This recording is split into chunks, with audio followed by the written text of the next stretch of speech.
All right, folks. We actually have a gavel. We have a room. It's the first time in 3 years that we've actually been able to be in person for an SCTA RCPA board meeting. So I do want to just welcome everybody. We have some new faces before we go to our roll call vote. I want to welcome Janice Cater-Thompson from Petaluma, who's joining us. Susan Harvey, who is not particularly a new face, but is moving into the primary role for Katati, and we appreciate seeing you. Nisa Hinton, welcome back. I know you've been with SCTA and RCPA for a number of years, and it's good to have you back on as the representative. We also have some new staff. I'm going to kick it over to our executive director.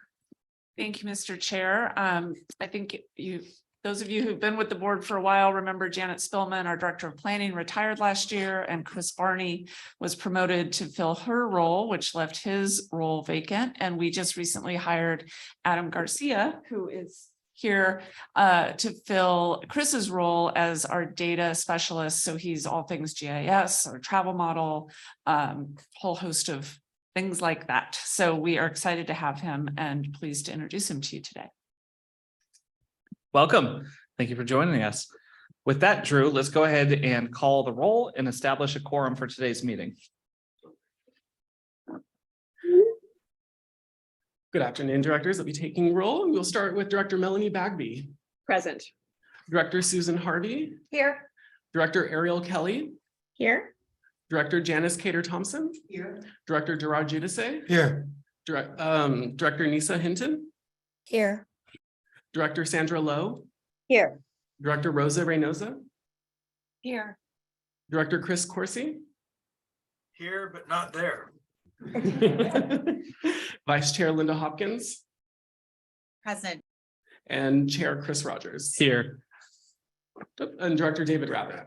My apologies. Here. And we have a quorum. Excellent. Thank you so much, everybody. We've got a full vote for today's meeting. We'll start with public comment for non-agenda items. You have 2 ways to participate today. You have either in person at the podium or you have on Zoom. So what I'll do is I'll start in the chambers of sorts and see if folks want to give comment for items that are within our jurisdiction, but not on today's agenda. I'm seeing nobody approach the podium. Drew, if I can ask you to facilitate the Zoom public comment throughout today's meeting. Yeah, currently I don't see any members of the public with their hands up to speak on this item. Perfect. We'll keep moving then. We'll go on to our consent calendar. We have items 3.1 through 3.12 on the consent calendar. Let me look to the board and see if anybody would like to pull any items off of consent. Mr. Chair, I just have a short comment about an item on the consent calendar. Don't need to pull it. All right, I'll come back. Are there any other questions on any items on the consent calendar? The chair, I think I might have a question on the financial report. I can't remember if I saw it here or on a different. Yeah, I might have a question on the financial report. Okay, and that's item 3.4. Actually, no, that's the annual report. Sorry, no, ignore. Okay. Any additional questions? All right, let's look to public comment on our consent calendar, items 3.1 through 3.12. Seeing nobody in the room. Drew, any hands on Zoom? I do not see any members of the public with their hands on Zoom, Chair. Okay, great. I'll bring it back and I'll look for a motion. So moved. Second, Rabbit. Motion from Director Giudice and a second from Director Rabbit. Director Bagby, you had a comment you wanted to make? Yeah, just, before this passed without acknowledgement, I just want to thank the staff for their work on the letter to our regarding the federal appropriations request. It's on item 3.5. I think a lot of work goes into letters like this and they sort of go into the void. And we hope that some of the requests and the feedback stick. But I found it really helpful just as a means of explaining kind of the gap between being able to implement some of our common, climate goals, infrastructure goals, and the difficulties for local municipalities and even the county to access federal funds so that we can all achieve the same goals that we all have. It really illustrated the need that local municipalities have to, in order for us to spend kind of our local tax money, our seed money on planning, we have to have a reasonable expectation, just like you do in business, where you have a reasonable expectation of having some kind of, success.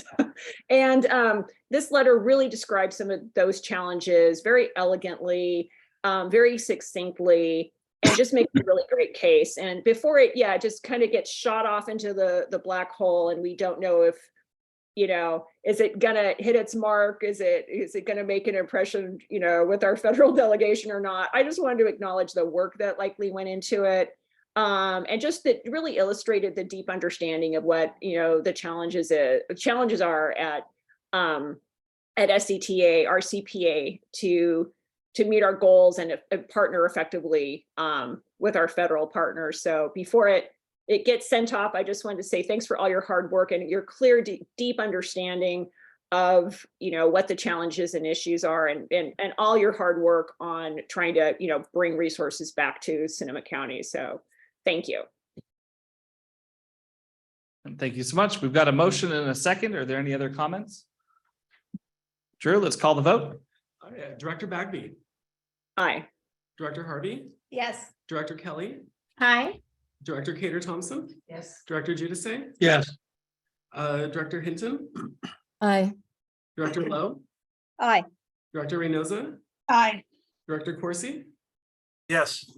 Director Rabbit, Aye. Vice Chair Hopkins, Yes. and Chair Rogers. Aye. We see that motion passing. Great. We'll move on to our regular calendar then. We've got item A, our joint SCTA RCPA items. We'll start with item 4.1, the election of this year's officers, and I'm going to give it over to you, Madam Executive Director. Thank you, Mr. Chair. The staff report in the agenda highlights the process that's called out in our administrative code for the SCTA RCPA. We're in mid-cycle for the chair and vice chair. That's a 2-year term shared between the city and the county, or rotating between those two every 2 years. And also the time that the executive committee gets appointed each year. Because we're following an election cycle, sometimes there are changes, and so we bring this item before the board every year in case anything needs to be updated given elections. So the item today is confirmation or action to appoint the chair and vice chair and to appoint the members of the executive committee. I will turn it back to you, Mr. Chair. Okay, we'll start with public comment first on this item and see if anybody would like to weigh in. I do see no hands from the public. Confirming Chair Rogers, I don't see any members of the public with their hands up. All right, I'll bring it back and I'll look for a motion. And Director Bagby, you've got your hand raised. I move that we continue with our chair and vice chair, Chair Rogers and Vice Chair Hopkins going forward this year. So we have a motion. Do we have a second? Second, are we doing executive committee separately? Yes. Okay. Yeah. We have a second from Director Harvey. We'll see discussion, Director Hinton. I just have a hand up to second, but that's fine. Thank you. I appreciate that. And we'll look for you to go ahead, jump on in there with the seconds. There's a lot coming at us from everywhere. Are there any other nominations? Okay. Drew, if you could please call the vote. All right, Director Bagby, Aye. Director Harvey, Yes. Director Kelly, Yes. Director Cater Thompson, Yes. Director Giudice, Yes. Director Hinton, Aye. Director Lowe, Aye. Director Reynosa, Aye. Director Corsi, Yes. Director Rabbit, Aye. Vice Chair Hopkins, Yes. and Chair Rogers. Aye. And we see that motion passing. Great. Thank you, everybody. Historically, what we've done with the executive committee as well is looked at geographic representation as well as when each of the cities and county members have had an opportunity to serve. Typically, we have 2 members from the Board of Supervisors and 3 members who come from the cities. So what I'm going to make a suggestion and a motion for is, given that we had last time city representation from Healdsburg and Cloverdale, and the time before that, we had representation from Sebastopol and Rohnert Park. I'd make an offer that the executive board consists of the chair and the vice chair, which is always the case for SCTA. So myself and Director Hopkins, Director Rabbit, Director Lowe, and Director Reynosa to give Windsor and Sonoma an opportunity to serve on the executive board, which they have not had in quite a while. I'll second that. Point of clarification, Mr. Chair, we do need one of those just to be the alternate as opposed to the appointee. Okay. If there's, we'll see if there are any other motions before. Okay, seeing none. Between Directors Lowe and Reynosa, do either of you mind who's the alternate and who's the primary? I don't mind. I don't mind either, so. And that doesn't help you, I know. It really does not. All right, let's say because Sonoma is not on the 101 corridor, let's suggest that as the primary and Director Reynosa as the alternate for my motion. Does that work for folks? I'll amend my second. Okay, any additional discussion? All right, Drew, please call the vote. All right, Director Bagby, Aye. Director Harvey, Yes. Director Kelly, Yes. Director Hater Thompson, Yes. Director Judison, Yes. Director Hinton, Aye. Director Lowe, Aye. Director Reynosa, Aye. Director Corsi, Yes. Director Rabbit, Aye. Vice Chair Hopkins, Yes. and Chair Rogers. Aye. You see that motion passing. Great. Thank you, everybody. We're flying through it. Suzanne, let's go to item 4.2. Great, thank you, Mr. Chair. Item 4.2 is the annual report. Am I correct? Yes. Sorry, Yes. I'm out of practice doing this live and direct. It is the annual report. We have Ross here to go through the SCTA RCPA 2022 report. Thank you very much. And very briefly, I want to address, we had an administrative error on the annual report, which we just discovered today on one page. So we will be sending an updated link to that report. I will also have physical versions of the report available if anyone would like that, and we will get that to you. So please let us know. That said, I will continue just to give a brief update of the annual report for 2022. And Ross, I think it'd be helpful if you want to explain what the update was, because I think a couple of people were planning on Yes. commenting on it. Exactly. There were some pictures and names that did not match up for directors. And so there were some previous names there. And that has been corrected. However, the link that went out is incorrect. But we've got updated physical and a new link that'll be going out. So my apologies on that. Starting with this. So the 2022 SCTA RCPA annual report provides an overview of activities and accomplishments over the past year. The report features brief descriptions of these activities and links to additional information if required. I'll provide an overview of the report, which you'll also find linked in the agenda packet, which will be updated, and limited physical copies will be available soon. So major achievements in 2022 included adopting an equity statement, the TIRSIP grant award, completion of the carpool lanes on Highway 101 from Windsor to the Marin County line, Measure M Go Sonoma process, big advances in the funding for climate change progress, and the completion of a local greenhouse gas inventory. The SCTA Funding Program applications were evaluated and recommendations completed for recommendation to the board. The TIRSIP grant provided funding for local transit, and TDA 3 and TFCA fundings also supported transit programs, as well as bicycle, pedestrian infrastructure, and mode shift programs. The transition from Measure M to Go Sonoma continued, and SCTA also collaborated with regional partners working towards solutions for flooding and congestion problems on State Route 37. The Highway 101 HOV lanes were completed as previously mentioned, and a new vehicle miles travel VMT calculator, vehicle miles travel calculator, was launched to assist member agencies in their efforts to comply with the requirements of SB 743. In addition to the greenhouse gas inventory, RCPA became the first climate resilience district in California and also solidified the structure and leadership of the funding for climate change effort, and added a new jurisdiction to the Water Upgrade Save program, worked with local partners to accelerate EV adoption and carbon sequestration practices. RCPA staff also worked to analyze tree protection ordinances to create a set of best practice recommendations. And the annual report concludes with the 2022 financial reports from SCTA and RCPA. Thank you for your time today. Please let me know if you have any questions, and an updated link, as I said, will be sent out soon. Thank you for your time. Thank you so much, Ross. Let's look first for questions from the board. If anybody has any questions? Was the slide supposed to be moving? Because it stayed on slide 1, the entire presentation. I just thought I'd mention it. It's good to know. Thank you. On our end, it was moving.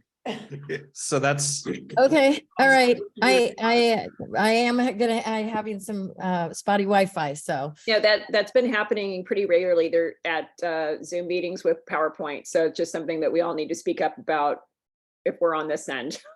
no, I really appreciate that. We'll make sure for the next presentation, we'll check in and see when we move the slide, if it actually moves on your end as we navigate this world. The next slides have 2 slides, so there'll be a good test. We won't mess it up too badly. Any other questions from the board? No, let's go to public comment then. If you have a comment, either approach the podium in person or hit the raise hand feature on your Zoom. I'm not seeing either.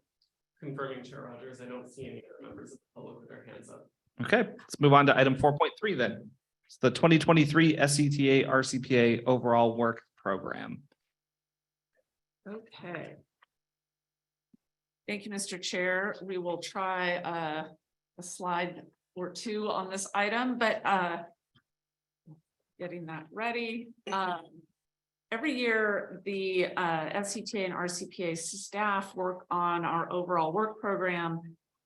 We kind of build it in 2 directions at the same time. We have the big sort of ticket items that we work on, and then we have our individual work plans, and we make sure those all align.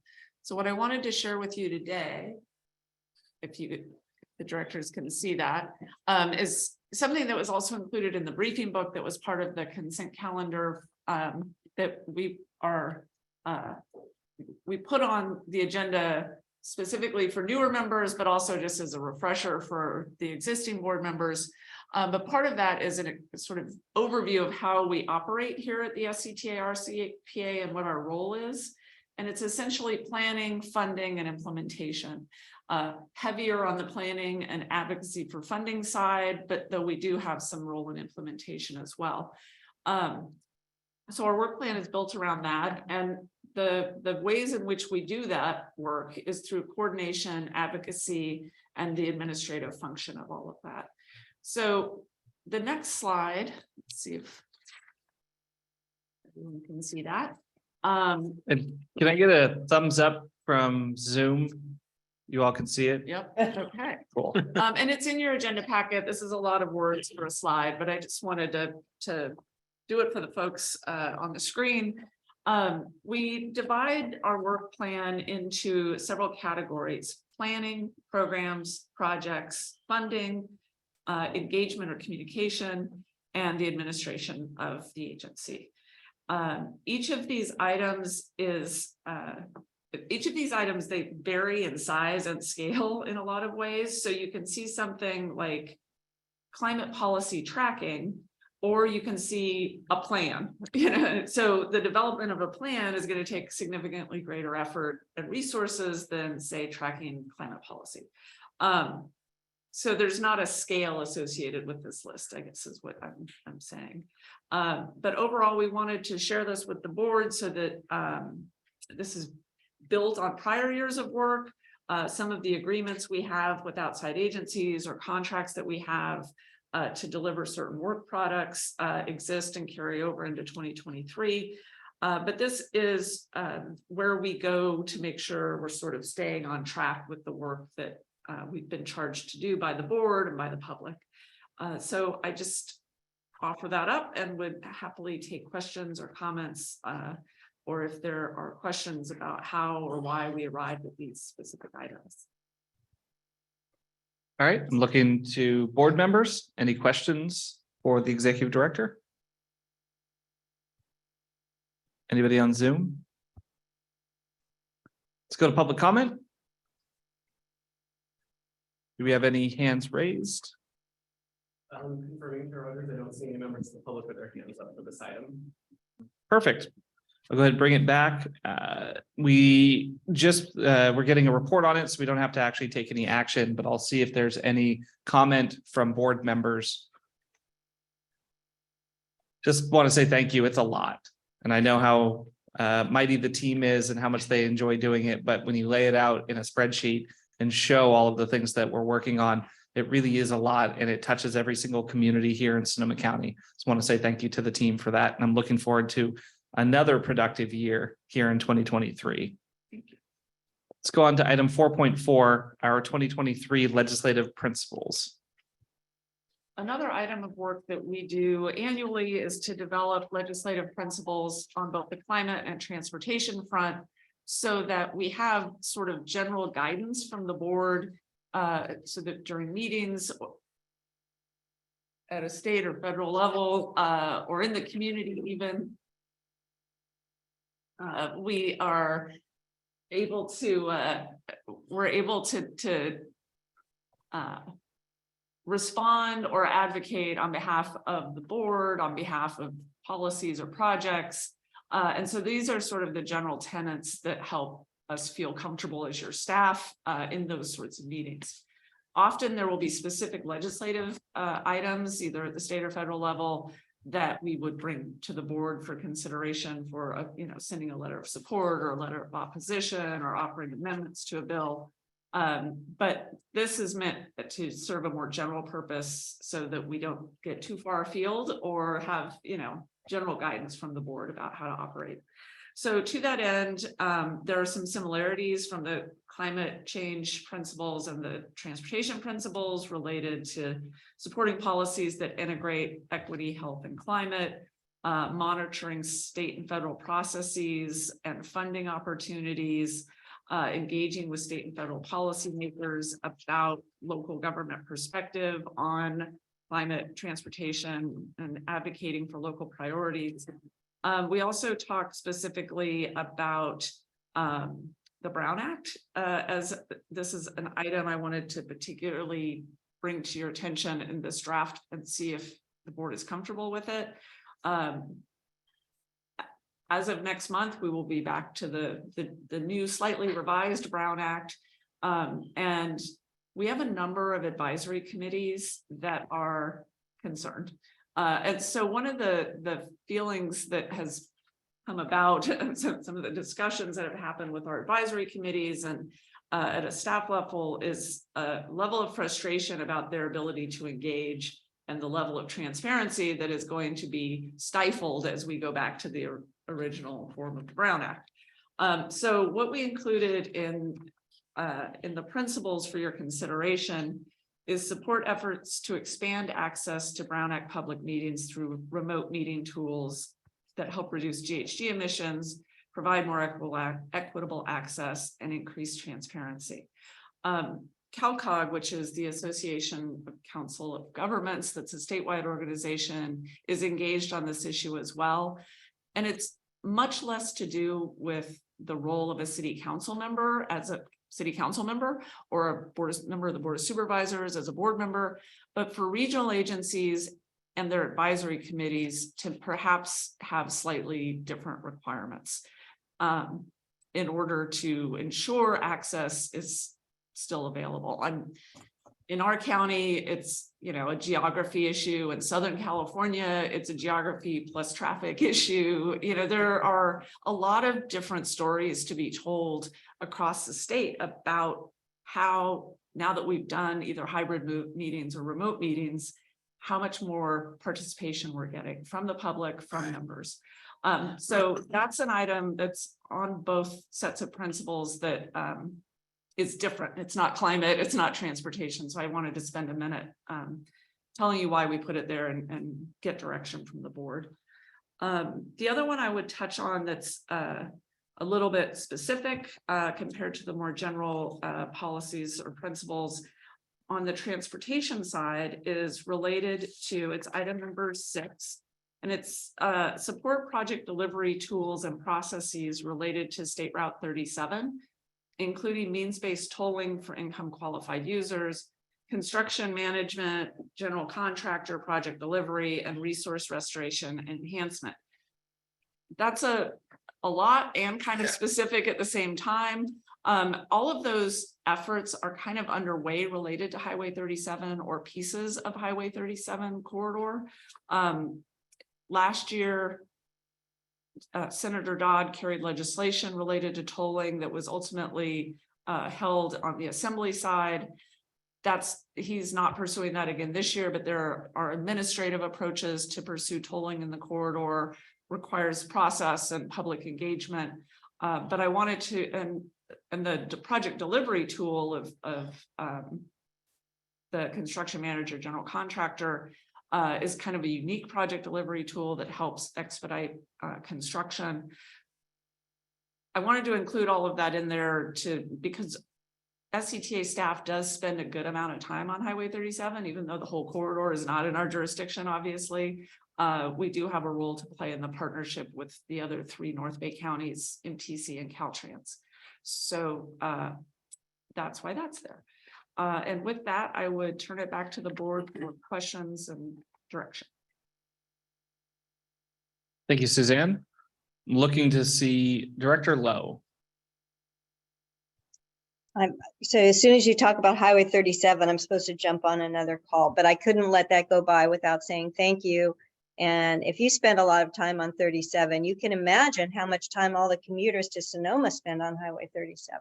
So thank you for whatever increased effort we can put on it. And I just want you to know that I'm available and willing to participate in all discussions around Highway 37, which of course impacts Sonoma amazingly. I mean, people are telling me that commute and have commuted for many, many years, that now all of the apps are directing them from the city to go over the Bay Bridge and around through Napa to come back. First it was, to go the back way, past Ernie's bar and over, but now they're actually directing them completely the other direction because of the all of the things that happen on 37. So thank you, and I hate to say my piece and leave, but I really appreciate this. Thank you, Director Corsi. Thanks. Suzanne, I'm wondering what specifically, if anything specific, you're asking for on advisory boards and committees. You characterize this as people worrying that the Brown Act stifles transparency. That's exactly what it's supposed to promote, not stifle. So, I get that,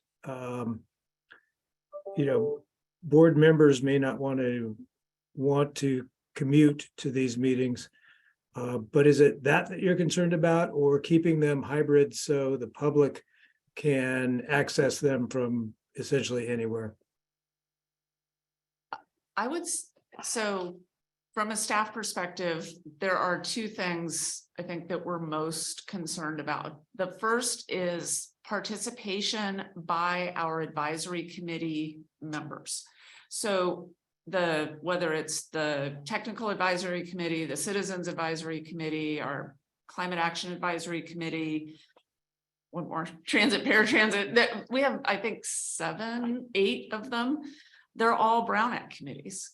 And throughout COVID, we've had record participation. Prior to COVID. But by the we- public or by? No, by the members, because they're countywide countywide advisory committees. So you've got the bike advisory person coming from Cloverdale to a meeting in Santa Rosa for an hour and 15 minutes. And so we struggled with quorum issues on a lot of those committees in the past, and we've not had that issue at all during COVID. In addition to that, and what won't change with hybrid meetings is the ability of the public to participate. So to your point, you are correct. If we do hybrid meetings, which I assume we will be doing, the public can still participate remotely. So it is, the larger concern is our transit paratransit coordinating committee. If a paratransit user from Petaluma is on our committee, it's literally like a 6-hour time commitment for them to come to the board. Maybe 5, so they tend not to. And we struggle with getting folks to be interested given that. And you said this is, well, obviously it is a statewide issue.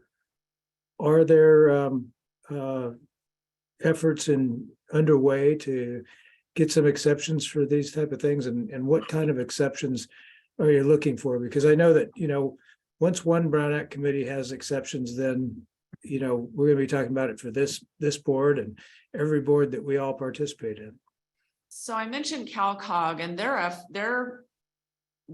actually more focused on the policymaker board level for regional agencies. And I don't think there's a degree of specificity about exactly how it should proceed, but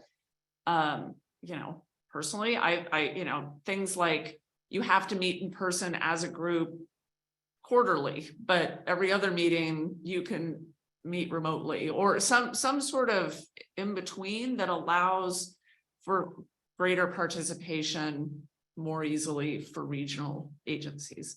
There's not a specific bill at this point or specific language. It's just the concept. I'm wondering if there is a requirement anywhere, whether it's our own legislation or statewide legislation that requires these advisory boards to be Brown Act boards. They could be non-Brown Act boards and still be open to the public and, done hybrid. Absolutely correct that you can have public meetings without them being Brown Act, but they're standing committees of our board. And Corey is on, our attorney is on the line somewhere. But my understanding is if you're a standing committee of a Brown Act board, your committee is Brown Act.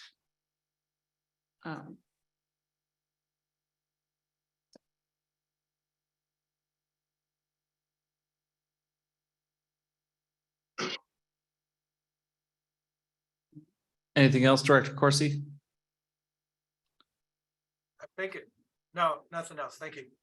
All right. Vice Chair? And I did see Corey appear on screen. I don't know if she wanted to respond before I jump in on a different subject or related. Sure. I think I wasn't sure if to switch me over to panelist. I don't know if there was a specific question, but I did want to confirm that Suzanne is correct, that standing committees that are established by formal action of a legislative body like the SCTA RCPA board are Brown Act bodies and have to comply with the Brown Act. There's different ways to have different kinds of advisory bodies, but the ones that you all have for both SCTA and RCPA that Suzanne mentioned are indeed Brown Act bodies.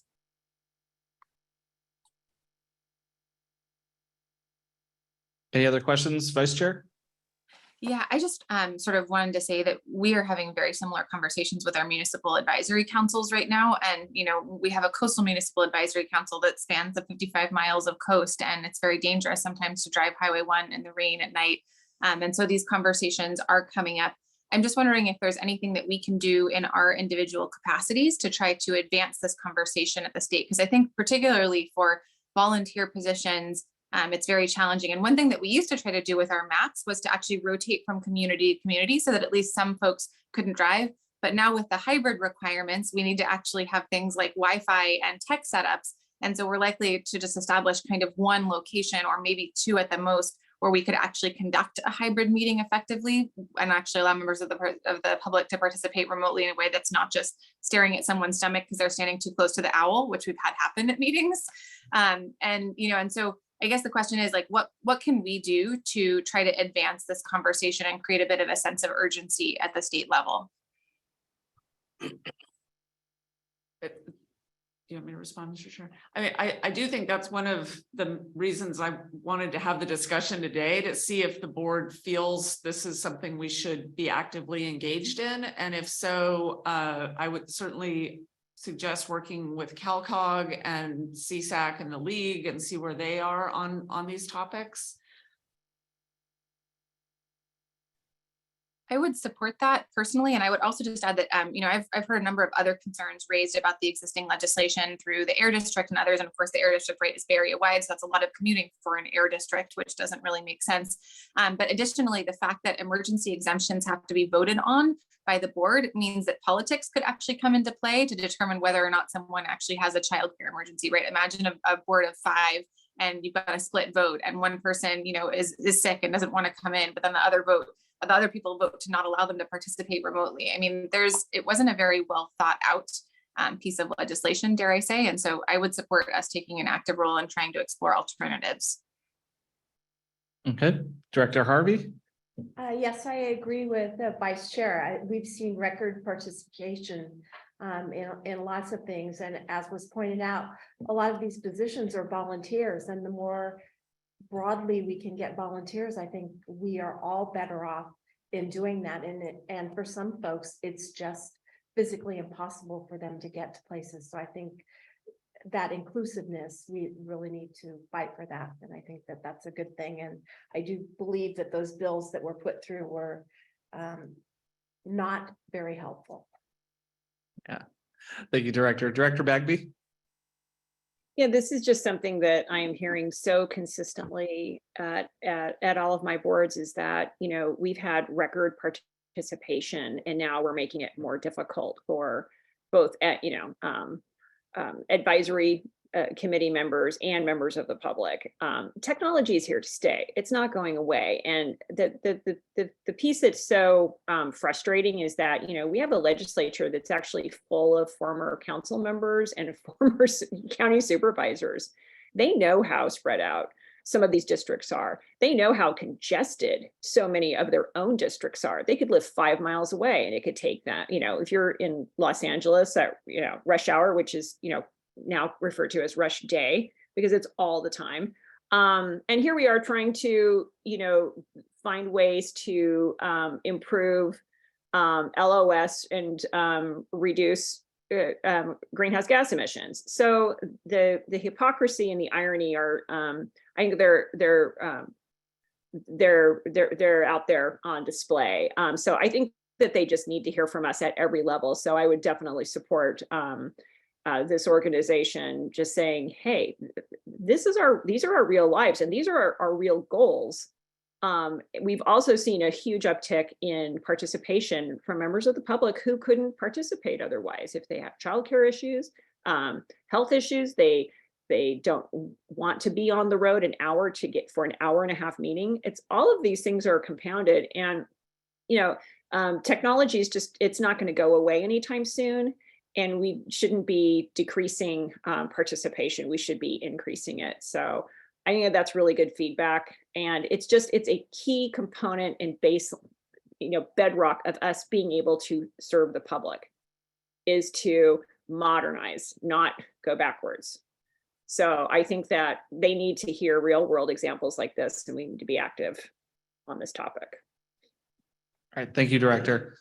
My question, Suzanne, one of the things that I'm particularly concerned about this next legislative year, both at the state and the federal level, is preemption legislation. And particularly given the scope of what RCPA, but also SCTA does, talking about model ordinances and trying to drive forward change faster at our local level when we feel like the state or the country is moving too slow. I just want to make sure that you have enough room in there that if there's preemptive legislation being introduced, that you can work with some of our stakeholders, whether League of Cities or CSAC or whomever, to push back on that. And it's going to be a really stupid example because the entire discussion is stupid. But even just seeing places try to get preemption legislation around gas infrastructure bans, which obviously RCPA has supported, as have many of our jurisdictions here locally, right? So I just want to make sure you have the tools that you need to engage on that topic, not gas stoves, but preemption. I think we have the ability to be nimble, and with the adoption of principles and general discussions that happen at the board, if things come up quickly, or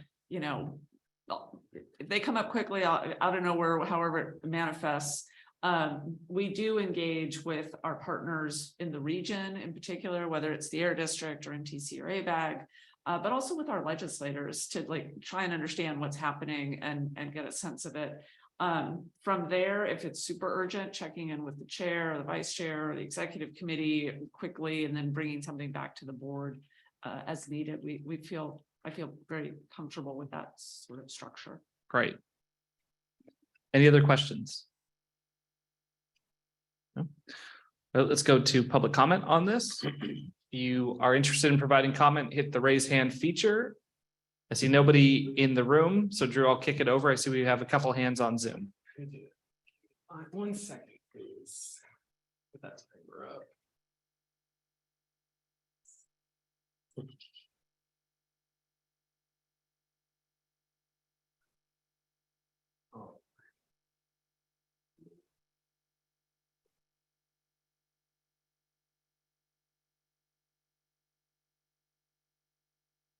All right, so I see two people with their hands up right now, and we will start with Steve Bertelbaugh. Steve, I've permitted you to speak. You may start when you unmute yourself. Yes, thank you, Suzanne and Chair Rogers. On the Brown Act issue, the Transportation and Land Use Coalition is going to be your ally to see if we can get legislation that will make it possible for people to conveniently attend meetings and participate. I think it's a no-brainer, but there's no telling what happens when you get to the legislature.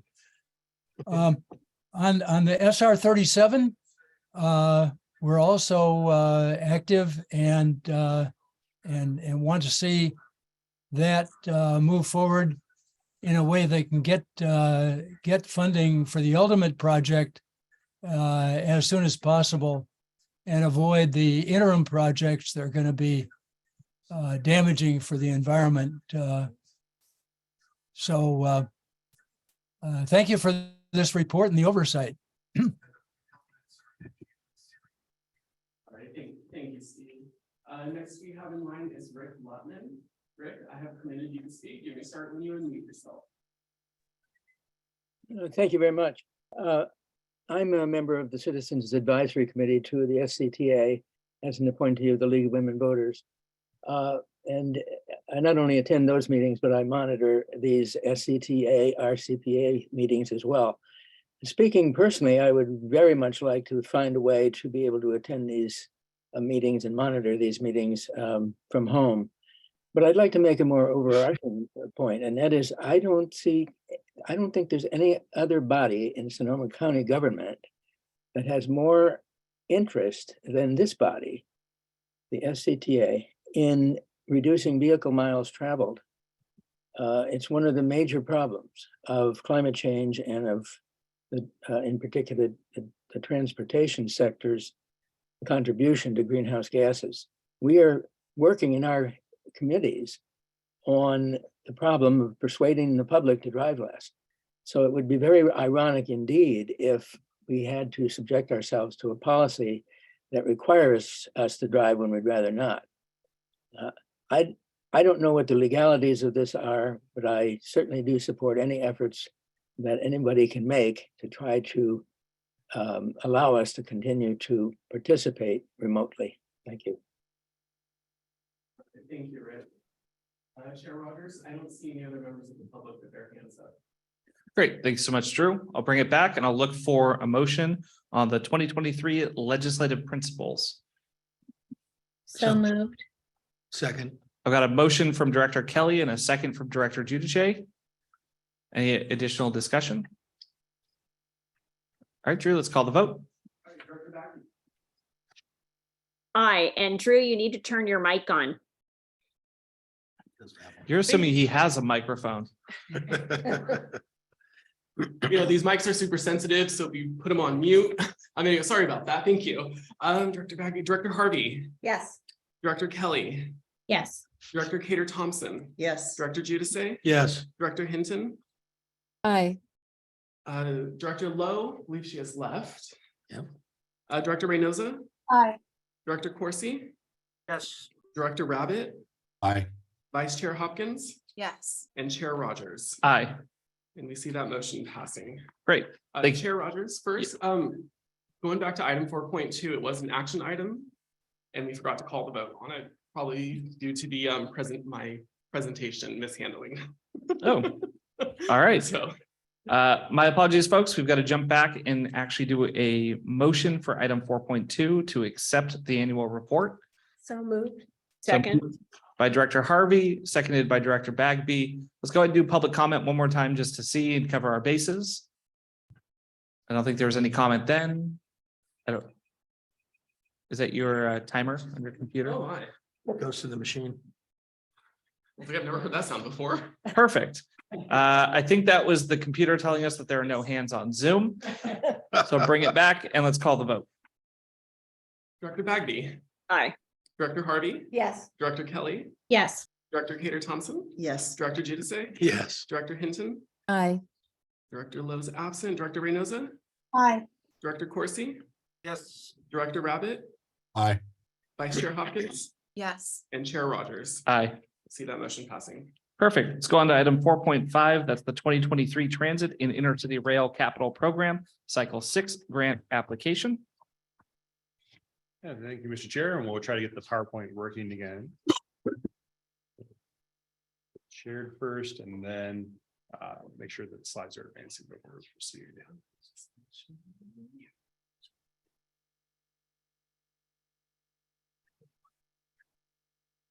And can we get confirmation on Zoom that the slides will advance?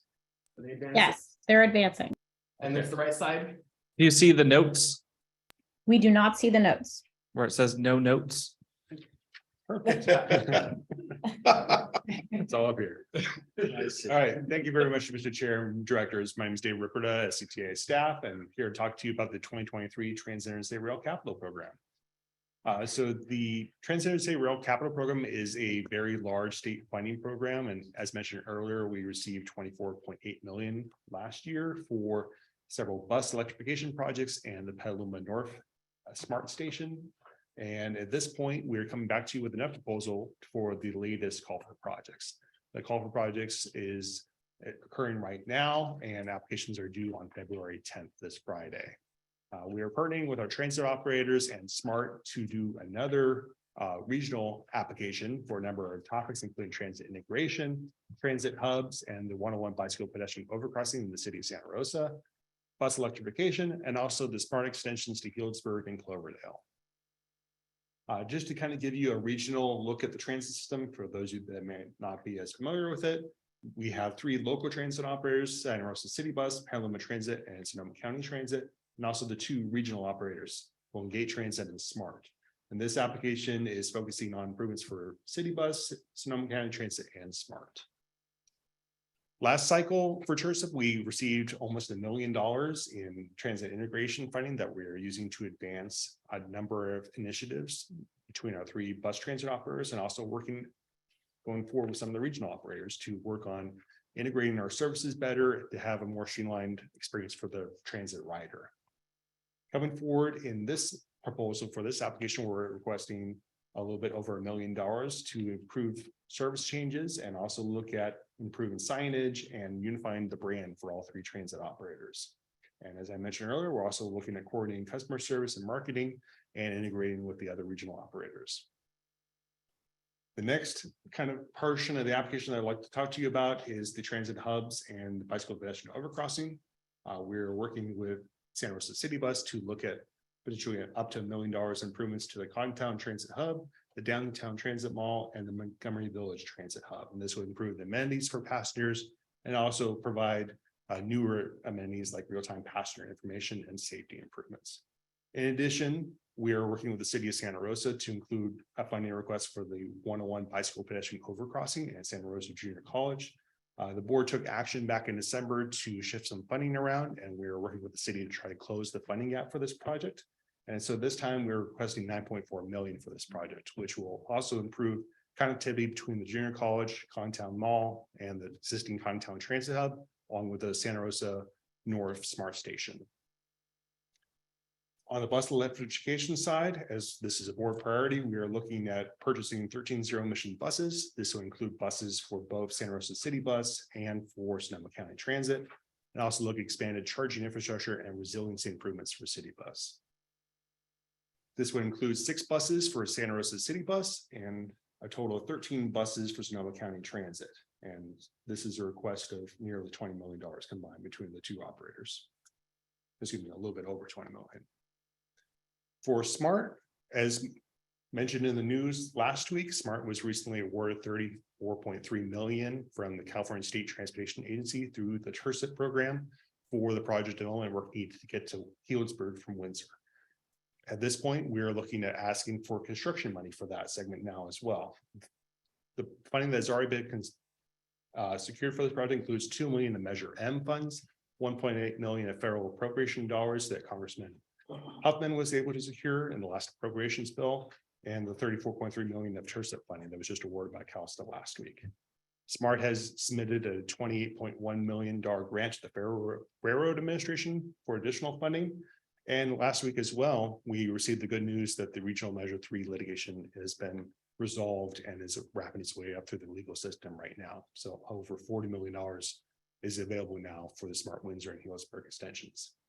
For the extension from Windsor to Healdsburg, we are looking at requesting an amount between $54.2 million and $112.3 million. This is slightly different from what is listed in your staff report based on the awards that have been recently granted last week. This really depends on the amount of funding that SMART is able to secure from other grants that they're already applying for right now. Just to kind of give you an idea of what we're looking at, the slides in green show the puzzle pieces of what funding SMART has already secured, including $40 million in Regional Measure 3 funds, $54.3 million of TIRCIT funds, and over $40 million of other state and federal funds. This is the funding that they've secured already to go both towards the Windsor extension and the Healdsburg extension. The puzzle pieces in yellow are what SMART still needs, which includes the $54.3 million in TIRCIT that will be requesting now, the $30 million to Solutions for Pedestrian Corridors funding that SMART has requested, partnering with Caltrans from the California Transportation Commission, which should be announced in June, and then the $28.1 million of Federal Railroad Administration CRISI funds, which should be also announced in June. So overall, we're looking at a request of about $112.3 million from TIRCIT. If that other funding opportunity from the state and the other funding opportunity from the federal government are realized, then we would only need to request less dollars from the state for the cycle. In addition, we're also looking at the SMART extension to Cloverdale to complete the entire SMART backbone system. This would involve almost $308 million in funding that be requested, and this would be a lower priority for our application. But given the amount of funding that's available currently at the statewide level, we would like to submit it all and see what the state would be willing to support. I should note that in the governor's budget proposal, the governor is proposing to cut a certain amount from this funding program, and we may not find out how much of funding is available until June. So while the awards for this program were expected in April, they may not be done until June or July at this point. At this point, I'd open up to any questions, but the staff recommendation is that you adopt a resolution approving submittal of the grant application, and I'm happy to answer any questions that you have. So I'll just ask a couple of basic questions really fast. So obviously it's a lot of money that we're asking for. in previous rounds of this, has there been a cap on how much we could submit? Or were we asked to prioritize within our asks, or was it sort of, we threw everything against the wall to see what would stick? And that's what came back. It's a combination of all of that. So there is no cap on the amount of funding that we can request. CalSTA asks that we prioritize what we submit, and they are able to pick and choose between what pieces we submit on what they like to fund. In our last application, we did a similar approach where we had many different funding components, and then prioritize which ones we would want to get funded, and end up that CalSTA funded our entire project. Given that we're having a much larger ask in this application, we're not expecting to get all of it, but we're hoping to at least get some of it. And that may include the bus replacement components. It may include the smart extension to Healdsburg, and potentially, but unlikely, the extension to Cloverdale as well. But we would like to ask for all of it in hopes that we get some of it. Perfect. Director Kelly. Thank you, Chair. I just wanted to confirm, because I am seeing a difference in priority in the slides versus the staff report, and you said that we'll be prioritizing the asks. Can you just confirm what's the priorities in order of our highest priority? And it sounds like the Cloverdale extension on SMART is the lowest priority. Yes, just to confirm, we didn't have a particular order in the slides or the presentation, but Cloverdale will probably be the lowest priority. I think the highest priority, given the board's previous direction, would be the bus electrification, followed by the smart Windsor, the smart Healdsburg extension. So I just want to confirm, because it does sound like that the application we're submitting, we need to prioritize the projects that's being asked for in the grant application. And so I think it should be clear what the priorities are as they're submitted, so that we're clear on how that'll be perceived and submitted. Correct. And as we submitted in our last application, I think we would prioritize the bus electrification first, followed by the smart Healdsburg extension, followed by the bus charging infrastructure and the bicycle pedestrian overcrossing the 101, and then the Cloverdale extension would be the final priority.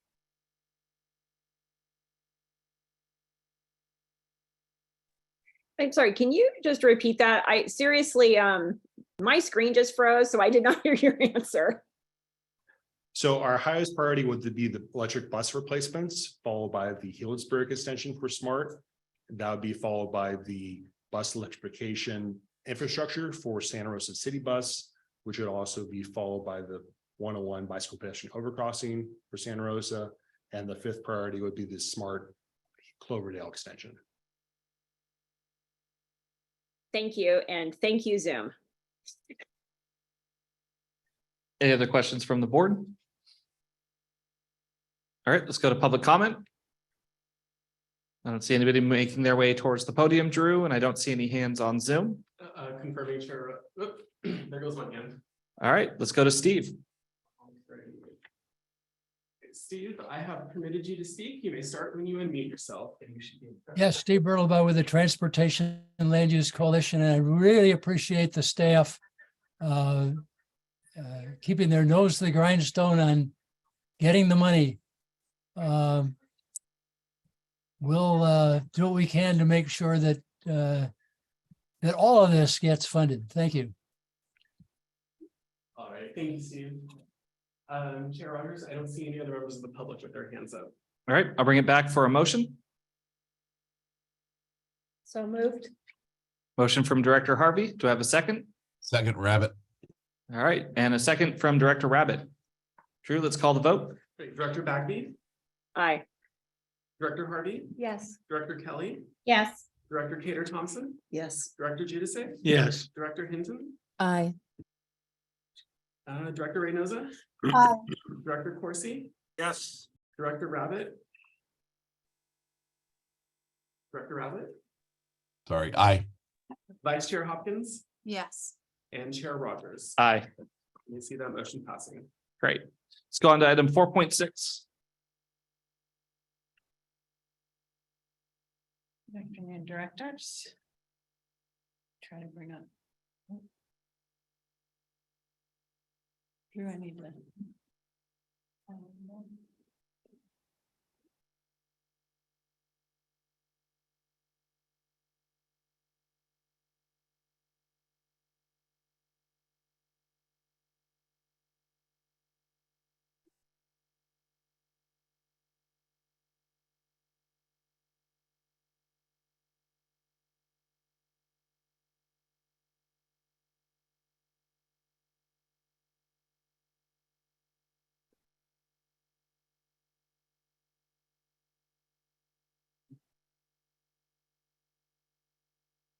Can I get a confirmation from those on Zoom that I'm displaying the right slide? SCTA Funding Program Final Staff Recommendations. And in presentation mode. Yes, and it's moving. Okay. Awesome. Thank you, Director Kelly. For those in the room, we will fix the monitor issue next meeting. So apologies that it's not very bad. What issue? Thank Go you, ahead. Mr. Chair. We can solve. Thank you, directors. So the action item before you today is to consider the final staff recommendations for the SCTA funding program. Thank you. As a quick summary, SCTA started this process over a year ago with a call for the top 5 priority projects from each jurisdiction. In response, SCTA received 65 applications. Given the timing of some of the funding sources, SCTA needed to program some of the projects early with State Transportation Improvement Program and Local Partnership Program funding. That money went to the 4 listed projects on the screen. In addition to the STIP and LPP, other recent programming included the Safe and Seamless Mobility Quick Strike Program. 6 jurisdictions were selected in Sonoma County to receive that funding, and the funds were intended to go to projects that were ready to go and quickly deliverable. And as was reported in July of last year, and David just summarized, we applied for and received $24 million in a TIRCIP grant application. We were successful in that, but we were able to remove those projects from further consideration because they were funded by TIRCIP.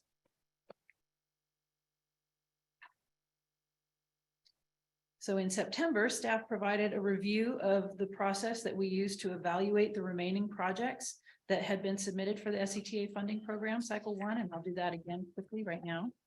All of the projects were evaluated by staff and received a consensus team score using criteria that were recommended by advisory committees and approved by this board.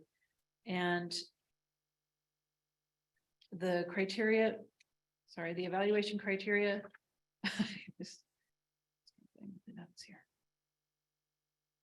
the evaluation criteria address established goals of Plan Bay Area and the Comprehensive Transportation Plan, the Sonoma Climate Mobilization Strategy, and Go Sonoma. The criteria evaluated benefits to equity priority communities, also known as EPCs, and potential mode shift, community engagement, safety, emissions reduction, and project readiness, among others.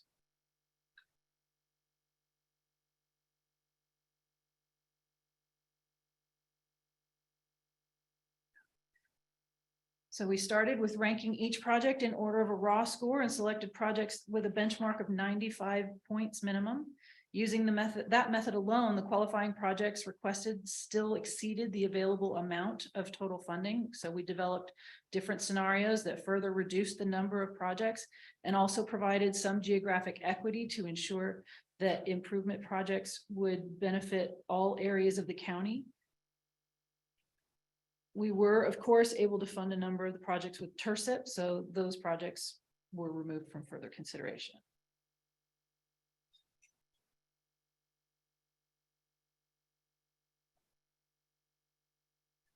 Both hands. So in September, the board approved an approach to submit a list of project applications for the One Bay Area Grant Cycle 3 to MTC for the commission's consideration. The approach was intended to balance the overall score, geographic equity, eligibility for certain funding sources, and the project's ability to address SCTA and regional goals and performance measures, as well as the jurisdiction's demonstrated ability to deliver federal aid projects. So this table shows what was submitted to MTC in September for consideration, and those projects are shown in green. In January, MTC released their list of selected projects, and MTC approved projects in excess of our target amount. However, 2 projects were not selected for funding. This table shows the projects that were selected by MTC for OBAG 3 in green, and the 2 projects that were not selected are shown in pink. Staff is recommending that the board program Go Sonoma funding from the Build Bikeways and Pathways and Move Traffic and Improve Safety programs to these two projects that were not selected for OBAG 3. The approach approved in September included leaving capacity in the Go Sonoma measure to be able to fund all the projects originally recommended for programming in case not all of them were selected by MTC.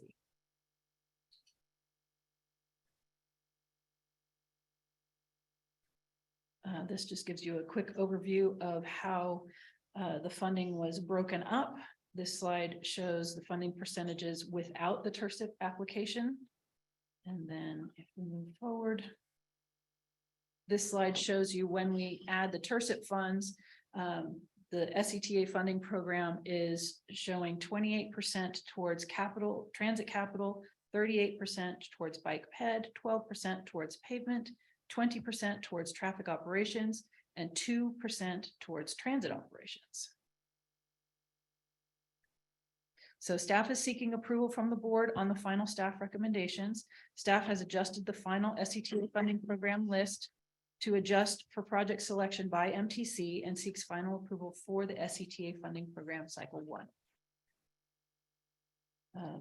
There are a couple of other things that I'd just like to remind you about. We did a large public engagement process where we sent out letters, we followed up with emails and phone calls, and we also created a survey that was posted in both Spanish and English. We posted all those to our social media platforms, and we received input, and some of that input included, it was mostly supportive of the programs. There was, let's see if I can summarize. Responses from community-based organizations can be characterized as supportive. Public responses included mostly suggestions for what priorities should be, making biking safer for all, but especially for school children. And they wanted us to consider state minimum fire safety regulations. And survey respondents just made more input on what they would like to see: safer train crossings, free buses, more protected bike lanes, more and better transit facilities, and more on-street bike parking. So, and then if we move to the next slide, this is just showing you what our schedule is. We've been through most of this slide already. So right now we are at the point where we are at February 2023, where we are asking for approval of the final staff recommendations, and then staff will work with all of the jurisdictions to submit all of those projects into the Transportation Improvement Program. And finally, MTC recently reached out to the county transportation authorities seeking input on how delivery issues should affect the points awarded to OBAG applications. This slide is a screenshot of what the Sonoma County jurisdictions are shown in the table that was provided to us by MTC. The only delivery issue was that the city was in the city of Sonoma, but the funding that is proposed for the city of Sonoma is not OBAG 3, so it will not be affected by this status. MTC had proposed to deduct 1 point per delivery issue on applications from the jurisdictions identified. And as shown in the third column, there are no delivery issues for Sonoma County jurisdictions. Just wanted everybody to see that bit. And that concludes my presentation. We'll turn it back over to the chair. Great, thank you so much. Before I go to questions from the board, I wanted to see if Director Rabbit had any comments he wanted to make about this process working through MTC, and a thank you to his work as well as staff's work on OBAG 3. You know, I appreciate that, and thank you very much. Actually, we just I just approved a quote for the OBAG 3 from SMART. There's 2 segments going forward down in one down in Novato, one from San Miguel to Airport Boulevard in Santa Rosa. That was a $3 million award. Staff, as Suzanne knows, staff at MTC really does their homework and figures out the formulas and methodology that really keep all the assorted interests throughout the Bay Area, the 101 cities and 9 counties, at some level of satisfaction. And it's always a difficult thing, but I think they do a good job in that regard. So I don't really have anything other than add that we're happy to add the additional dollars going forward. it is true that some of the funding sources, you know, are starting to see some influx of the bipartisan infrastructure bill dollars. There, we can be more competitive because there's more money in the pot to go after. There are some mega projects though throughout the Bay Area that are always and elsewhere that are always seeking to capitalize on those same dollars as well. So Suzanne really, I think, works closely, as does the entire SCTA staff with MTC staff, to make sure that we're not that we're given the best opportunity for success. All right. Thank you, Director. Let's go to Director Hinton. So as this is my first meeting, having taken over from former Director Gurney, I came into this meeting reading agenda item to see that Sebastopol was approved, and the first screen looked like it was approved, but throughout the presentation, then I was confused about approval for our Bodega Avenue bike lane project.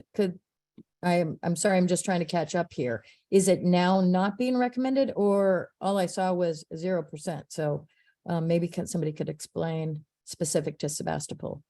The Sebastopol project is proposed for funding, but it is proposed for funding with a non-OBAG source. So the entire funding program includes several different sources. Go Sonoma, local partnership program, the One Bay Area grant. And so Sebastopol was approved for funding previously. So this is just confirming. And also there were two projects that were not selected by MTC for One Bay Area grant funding. So we are asking the board to consider approving programming Go Sonoma to those projects that weren't selected, so that we can make the SCTA program that was proposed in September whole. Okay, so is this a time when I would advocate to the board that for Sebastopol, which is a very small city, and this thorough way of bodega is traveled by many more people than just our citizens in our small town. So I'm hoping for approval by the board today.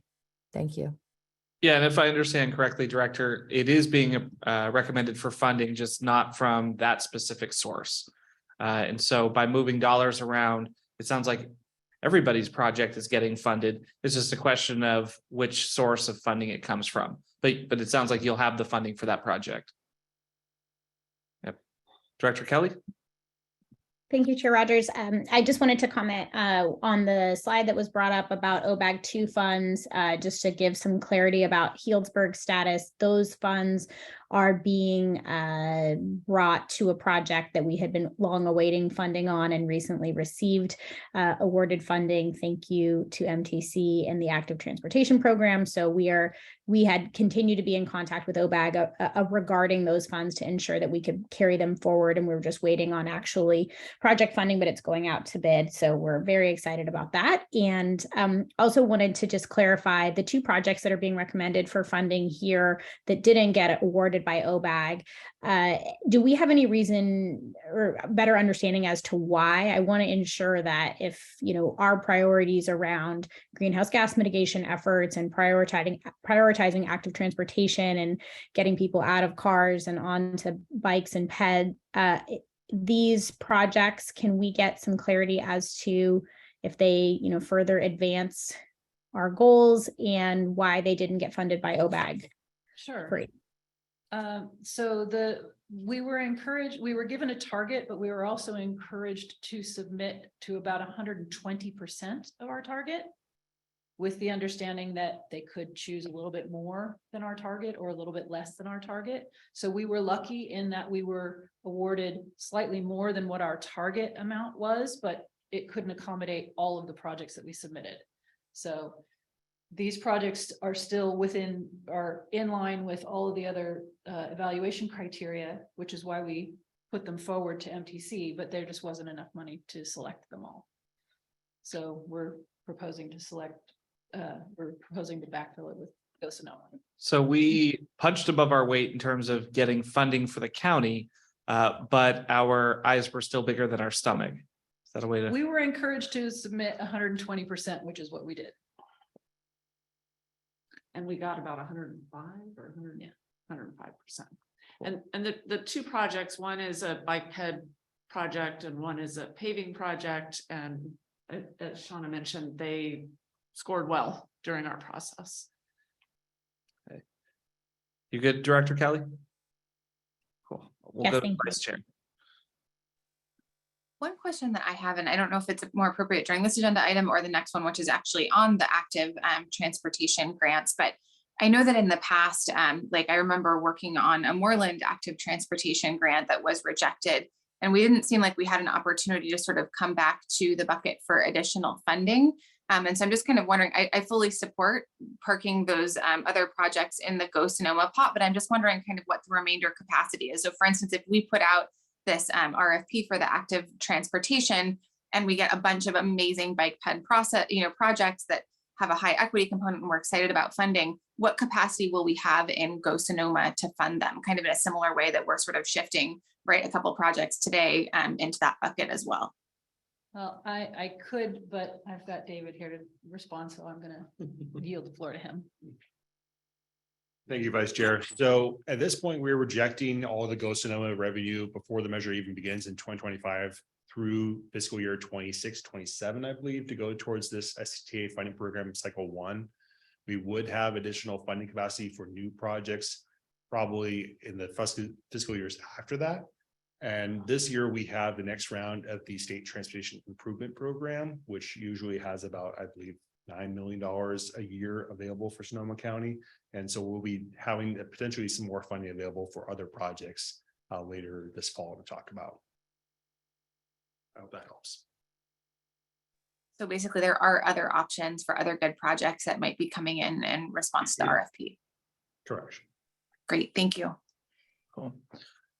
We'll go to public comment, and while we're in public comment, I do see that Director Lowe has rejoined as an attendee. We can go ahead and pull her on over. All right, and then if there's folks who'd like to make comment on this item, either in person or on Zoom, hit the raise hand feature. And I'm not seeing any. Confirming, Chair Rogers, I don't see any numbers with their hands up right now. Perfect. I'll bring it back then and I'll see if there's a motion on item 4.6. So moved. Motion Second. and second. Drew, let's call the vote. Director Bagby, Aye. Director Harvey, Yes. Director Kelly, Yes. Director Kader Thompson, Yes. Director Giudice, Yes. Director Hinton, I, Director Lowe, Aye. Director Reynosa, Aye. Director Corsi. Director Corsi. He's muted. I think that was yes.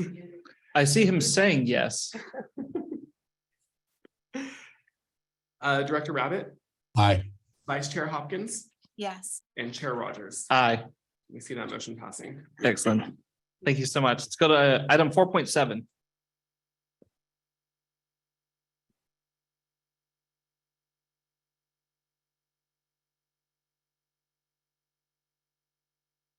Good afternoon. The item before you is the request for proposals for the countywide active transportation plan. Make sure we have it up before I get started.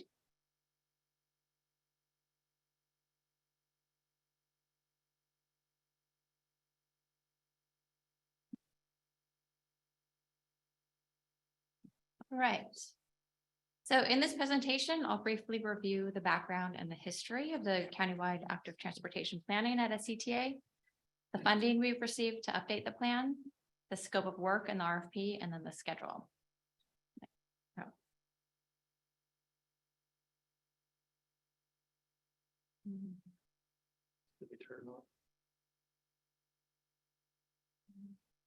Yes.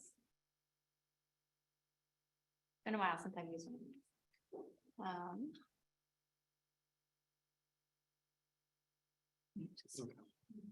I think Drew can hit the next arrow. Yeah. Okay. There we go. All right, you could actually go ahead and advance. All right, so the countywide bicycle and pedestrian master plan was first developed in 2008 through a 2-year process with consultant support. And it included updates to 8 out of the 10 local jurisdiction plans. In 2008, the plan established a framework for which the countywide plan acts as an umbrella under which the local plans sit, with the countywide plan and each local jurisdiction plan existing both together and as standalone documents. This countywide plan includes a shared vision and goals, background information that sets the tone for the local plans that are being updated through the process. And it addresses regional topics and includes adopted project lists from all 10 jurisdictions. This master project list is then included in the comprehensive transportation plan and the regional transportation program. The last update to the countywide plan was in 2014, and this update incorporated 4 previously adopted local plans, as well as 6 local plans that were updated through the countywide process.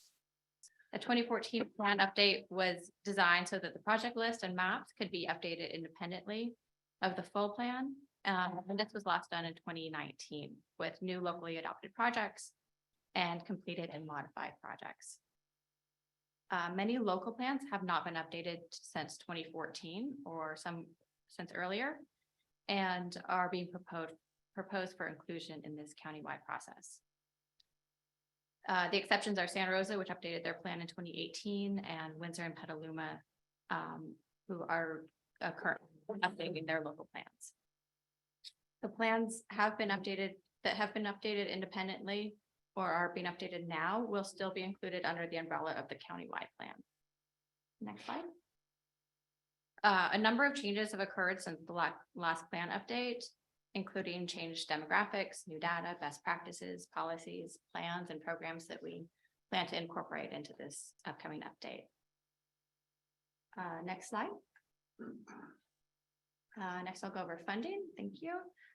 Funding for this plan comes from a Caltrans Sustainable Communities Transportation Planning Grant that was awarded and approved by this board last year.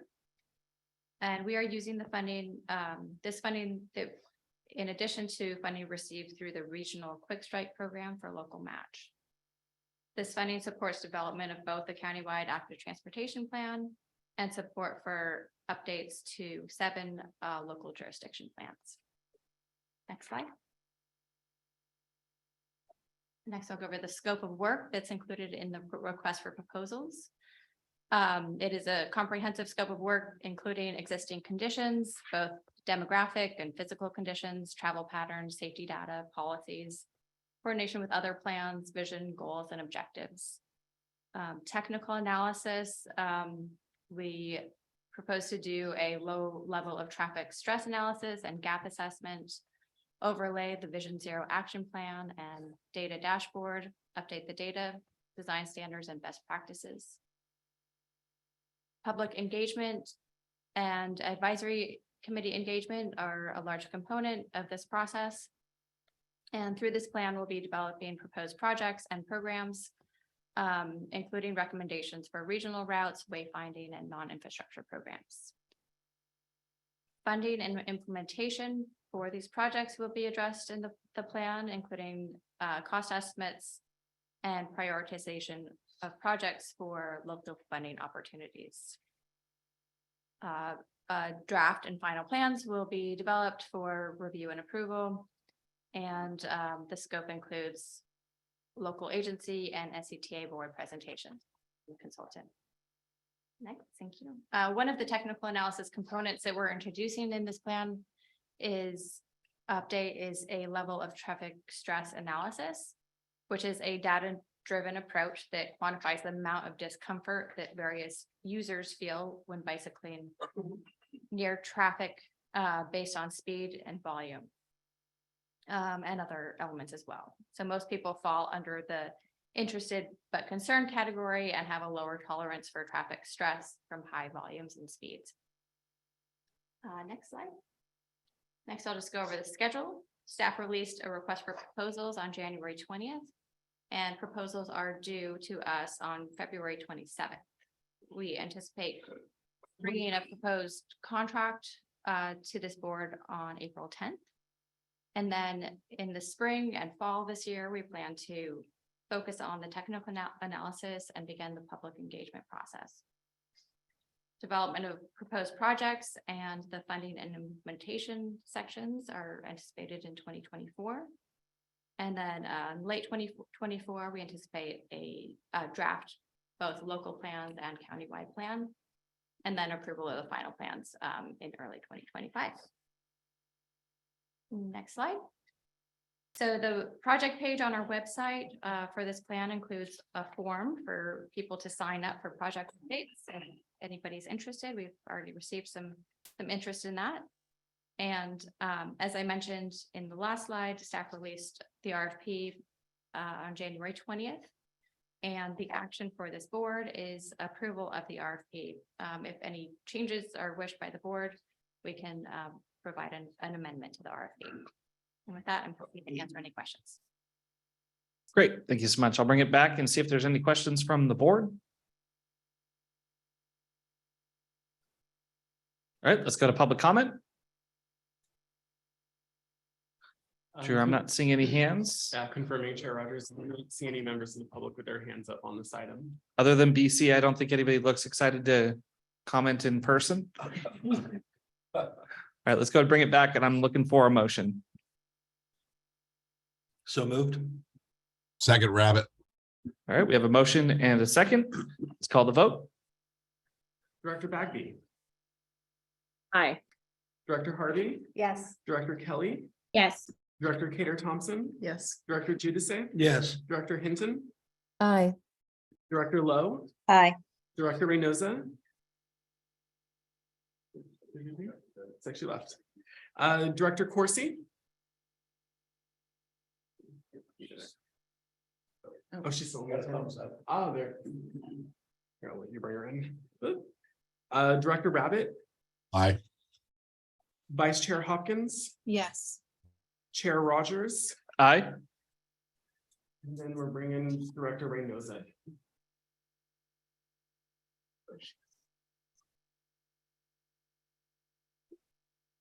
Aye. There. Oh, thank you. And we see Thank that you. passing. All right, item 4.8, please.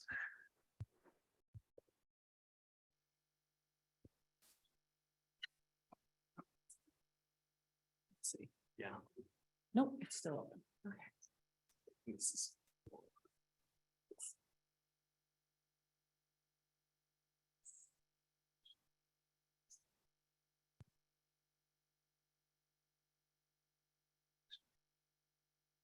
Okay. So this action item before you is to consider approving proposed amendments to the measurement. SCTA staff has identified a number of issues that are being proposed for adjustment in the Measure M expenditure plan. Oh, sorry. You got the. We're frozen. Oh, we go. Too many software open. There we go. These adjustments have been discussed with project sponsors and the technical and citizens advisory committees and have recommended approval. The changes include modifications to the project description of two projects in the local streets projects program, funding adjustments to several LSP projects, and the creation of reserve in the LSP program to be used by the remaining projects in the program until exhausted.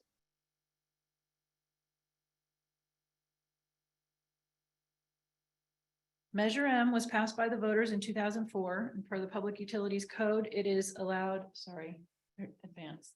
And yes, all right, it's working.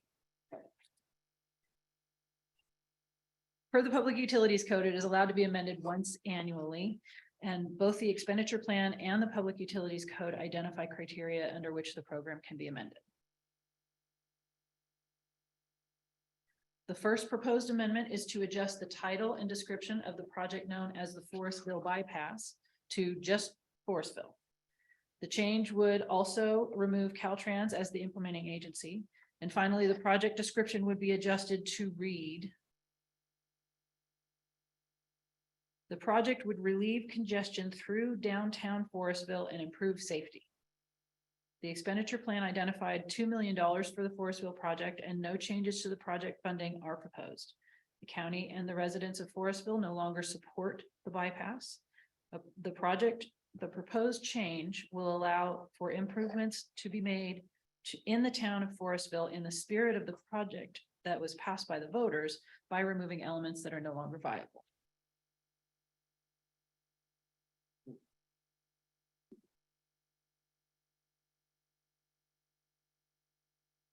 The second proposed adjustment is to the LSP Hearn Avenue Interchange Project. In 2019, SCTA approved a resolution committing Measure M funding would be available if additional grant funding were awarded. In 2021, the board approved programming an additional $10 million to the Hearn project. Then in June of last year, the board approved the Measure M strategic implementation plan, which sets forth the SCTA program and project implementation policies regarding the use of funds provided under Measure M. The strategic implementation plan included $13.45 million. That's the original funding plus the $10 million. These funds require a 1-to-1 match. In working with city staff, in the last 6 months, we have determined that an additional $2 million is necessary in order to ensure that the delivery of the project that is identified in the measure. The proposed adjustment would change the original expenditure plan estimate of Measure M funding from $9 million to $21 million, which is a total of $12 million in change.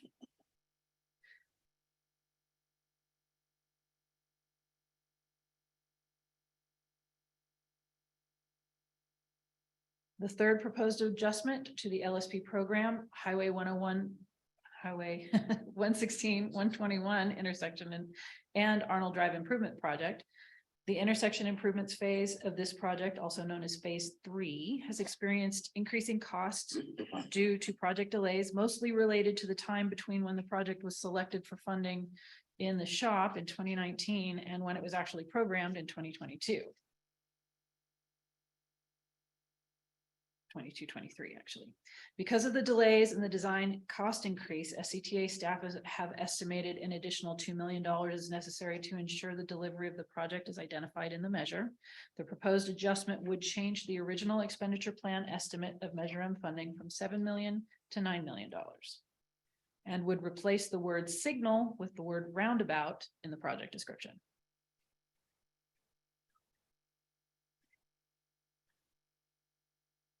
And the fourth and final proposed amendment would create a reserve in the LSP program by reducing the amount estimated to projects that have not progressed as originally anticipated for various reasons, and pooling those funds for use by any other projects in the program.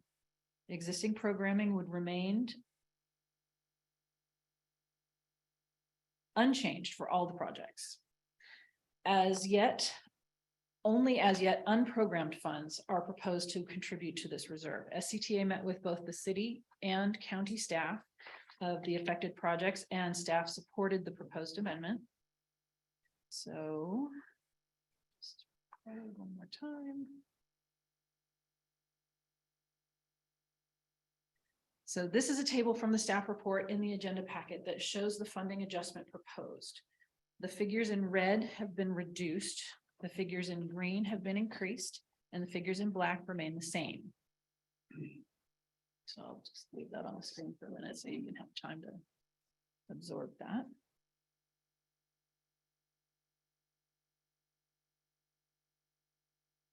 So the above proposed amendments of the Measure M expenditure plan are allowed by the expenditure plan and under the California Public Utility Code section 180207.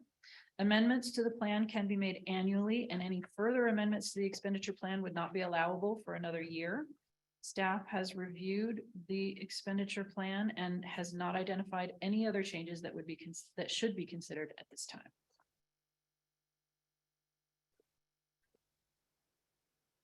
That concludes my presentation. I'll turn it back over to the chair. Excellent. Let's see if there's any questions from the board. We have one hand, Director Lowe. Yes, I noticed in your slides that went quickly that there was a change previously on Agua Caliente and Arnold Drive changing it from signal to roundabout. There is indeed a roundabout there. Can you tell me, I mean, changing from signal to roundabout is not just a word change. I mean, it's it's a significant change as in terms of how traffic is handled. So how did that happen first at Agua Caliente?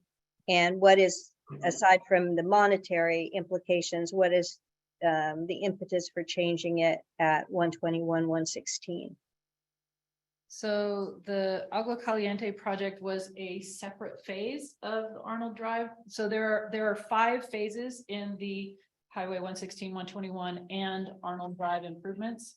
And so there were previous phases that money was spent on Arnold Drive. And so we're not changing what happened at Arnold Drive and Agua Caliente. That is already completed. The money I got that. I just wanted to know, it sort of, and went by quickly, so I may have misinterpreted it, but it looked like a similar thing happened where it was going to be a signal and then it became a roundabout. In 2004, when we proposed the project in Measure M, in the original Measure M expenditure plan, the county thought that a signal would be best, but after all of the reports that, what do we call it? The ICE report, which I forget what it stands for. The Intersection Control Evaluation Report, a roundabout was determined to be the better option. And that was decided after we got into the project initiation document and the environmental phase of that project. But when we initially estimated the project in 2004, it was proposed as a signal just at the 116, 121 intersection. But through the CEQA process, it evolved to be a roundabout as the preferred alternative. Okay. Just to point out that there is a huge potential housing project now going into that corner at Agua Caliente, which you wouldn't have known about, I don't think was in the works at the time this happened, but I just wanted to, that may change some future calculations on that, and it's big. And then, of course, we have the potential of whatever happens at the Sonoma Developmental Center. So we're looking at potentially 2,000, somewhere between 1,500, 2,000 new residences and businesses, et cetera, along Arnold Drive. And the concern, is the traffic concern is, palpable in the valley. And so I just wanted to sort of amplify the whole Arnold Drive situation. I understand that's not what is being asked of us at the moment, but all of that connects. And of course, at some point it impacts the city of Sonoma. So it's interesting to me that, prior to any of these developments being planned, a roundabout was considered sufficient. It may be sufficient now and forever at 121 and 116, but I have a feeling in the future there's going to be increased traffic concerns up valley on Arnold Drive. All right, thank you, Director. Director Kelly, I saw your hand briefly. Get your question answered. All set, thanks. Cool. I'll go ahead and bring it back and we'll do public comment on this item. Confirming, Chair Rogers, I don't see any members of the public with their hands up on this item. All right, let's go ahead and entertain a motion. Move to approve Healdsburg. Second. Motion from Director Kelly, second from Director Harvey. Let's call the vote. Hey, Director Bagby. I can barely hear you, but That's what the mic's right in front of me. Weird. Okay, Director Harvey. Yes. Director Kelly. Yes. I just saw Director Cater Thompson leave. Director Giudice. Yes. Director Hinton. Aye. Director Lowe. Aye. Director Reynosa. Aye. Director Corsi. Director Rabbit. Aye. Vice Chair Hopkins. Yes. And Chair Rogers. Aye. We see that motion passing. Great. Thank you so much, Drew. Just as a quick time check, we've got about a half hour to 45 minutes before we start to lose some of our council members who have meetings tonight. So just want to make sure folks are cognizant of that. Let's move on to item 4.9.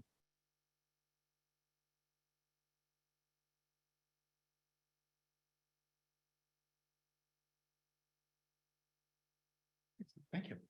Good afternoon, Chair Rogers and members of the RCPA board. My name is BC Caps. I'm a climate change program specialist here with RCPA. And I'm here today to present my findings from a research report that RCPA has been recently completed on the current status of local local tree protection ordinances. In addition to providing a snapshot of the current tree ordinances across all local Sonoma County jurisdictions, this report also includes recommendations for local entities to consider when they next update their ordinance. And as well, it includes a selection of resources that are available for assessing the needs of our local tree canopies.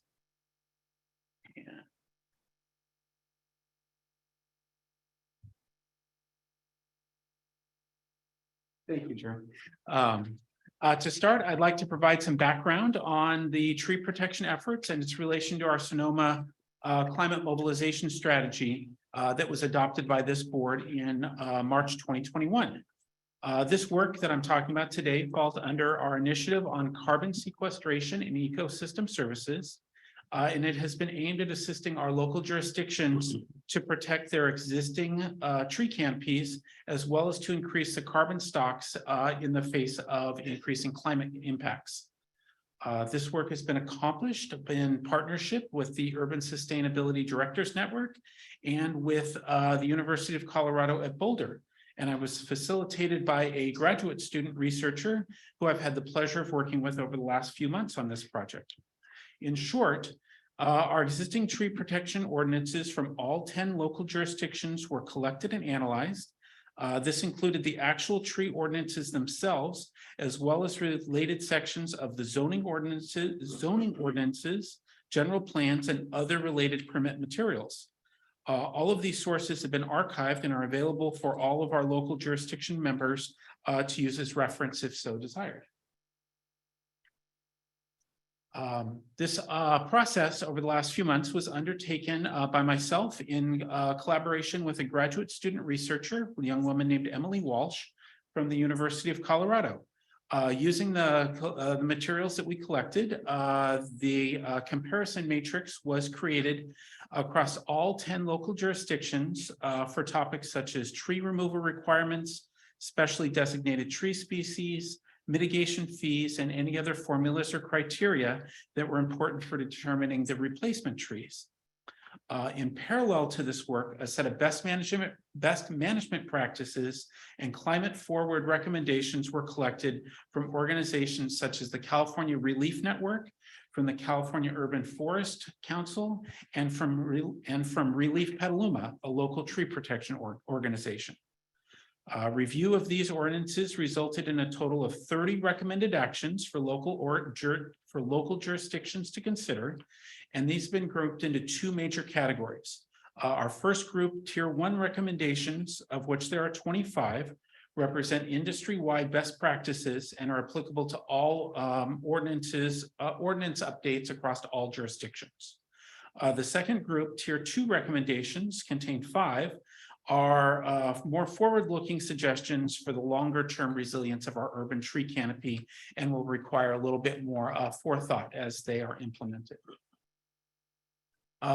Here you will see the categories used that we use to classify the Tier 1 recommendations. The full text of all the suggested actions are included in the board packet. And this list shows the types of recommendations that are included in the report.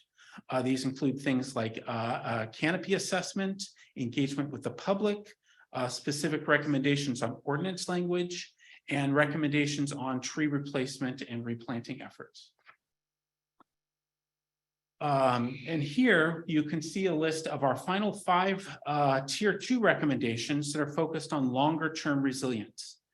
These suggestions are more robust and may not be appropriate for every jurisdiction. These actions will take some additional thought and dedication to implement. Several of the examples on this slide include the consideration of placing restrictions on newly acquired residential properties to prohibit the removal of trees for at least 6 months after purchase of that property. Other requirements could be requiring a 30 to 40% canopy cover for new housing developments, prioritizing changes to the physical infrastructure around trees, such as rerouting a sidewalk or other physical infrastructure instead of actually just removing trees that are in the way. Lastly, consideration of a creation of a shared tree protection mitigation fund, which would allow smaller jurisdictions to mitigate their local capacity issues. This was brought to us by one of our local member partners, and several others have shown some potential interest in it. The ideas on these tier 2 recommendations, as I mentioned, will need to be further evaluated on a case-by-case basis in conjunction with the individual jurisdictions as we move forward. In conclusion, first, I'd like to thank a number of individuals who made this report possible. First off, this work would not have been possible, would not have been accomplished without the help of Emily Walsh from the University of Colorado at Boulder. It would not have been possible without the guidance of Brett Concurrent from the City of Boulder and the Nature-Based Climate Solutions Organization. And none of this would have happened without our partnership with the Urban Sustainability Directors Network, of which RCPA is a member, and we're able to make these connections. Second off, I wanted to thank staff at all the 9 incorporated jurisdictions and the County of Sonoma. We work very closely with all 10 jurisdictions to complete this report. And lastly, I also want to give special appreciation to the group Relief Petaluma and their staff of volunteer leaders there working to plant trees in Petaluma. Their input was very, very helpful as we compiled this report. So to wrap up, our next steps in this effort will be to coordinate some follow-up with the local staff to discuss the tree recommendations, discuss the recommendations in the report, and to further explore this idea of a tree protection mitigation fund. I therefore request your acceptance of this report, and would like to thank you all for your attention, and I'm happy to answer any questions. Great, thank you. Great, thank you so much, BC. Of course. I'm going to look to the board and see if anybody has any questions on the presentation. All right, seeing no hands, let's go to public comment. I'm confirming, Chair Rogers, I don't see any members of the public with their hands up on this item. Okay, so bring it back to the board then, and I'll entertain a motion. So moved. Director Giudice, followed by a second from Director Hinton. Yes. Director Reynosa, do you have a question or comment? Comment, if that's Yep. okay, Chair? Yep, absolutely. So the only thing I wanted to add was that, you know, Windsor has a tree protection ordinance, and we're guilty of having, making exceptions. And so it's really difficult for the public to understand when we're cutting down or some of our local trees that are on the protection. And so my only request is just to put it out there, and just, we need to be a little bit more transparent and communicate early on when we're considering, you know, bringing down some trees, and really strengthen our tree planting program. So I just wanted to share that. Thank you. All right, thank you, Director. Any additional comments from the board? Drew, let's call the vote. Director Bagby, Aye. Director Harvey, Yes. Director Kelly, Yes. Director Giudice, Yes. Director Hinton, Aye. Director Lowe, Aye. Director Reynosa, Aye. Director Corsi. I believe something is wrong with your audio, Director Corsi. Yeah, but Just give it a- yep, there we go. It's okay, we'll just vote for Director Corsi for the rest of the meeting. Director Rabbit, Aye. Vice Chair Hopkins, Yes. and Chair Rogers. Aye. And we see that motion passing. Very good. All right, thank you so much, BC. Madam Executive Director, let's do item 4.10.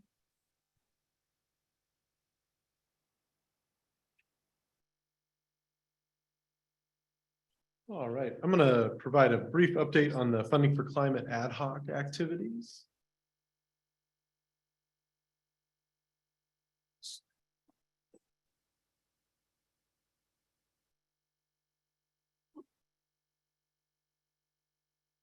All right.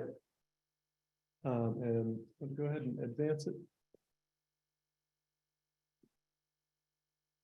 So the following is an update on the funding for climate change ad hoc committee activity, and it has been a little while since we've reported on this, so we are going back a little bit. So RCPA hosted a public launch of the initiative at a community meeting on December 14th at the Sonoma Clean Power Advanced Energy Center.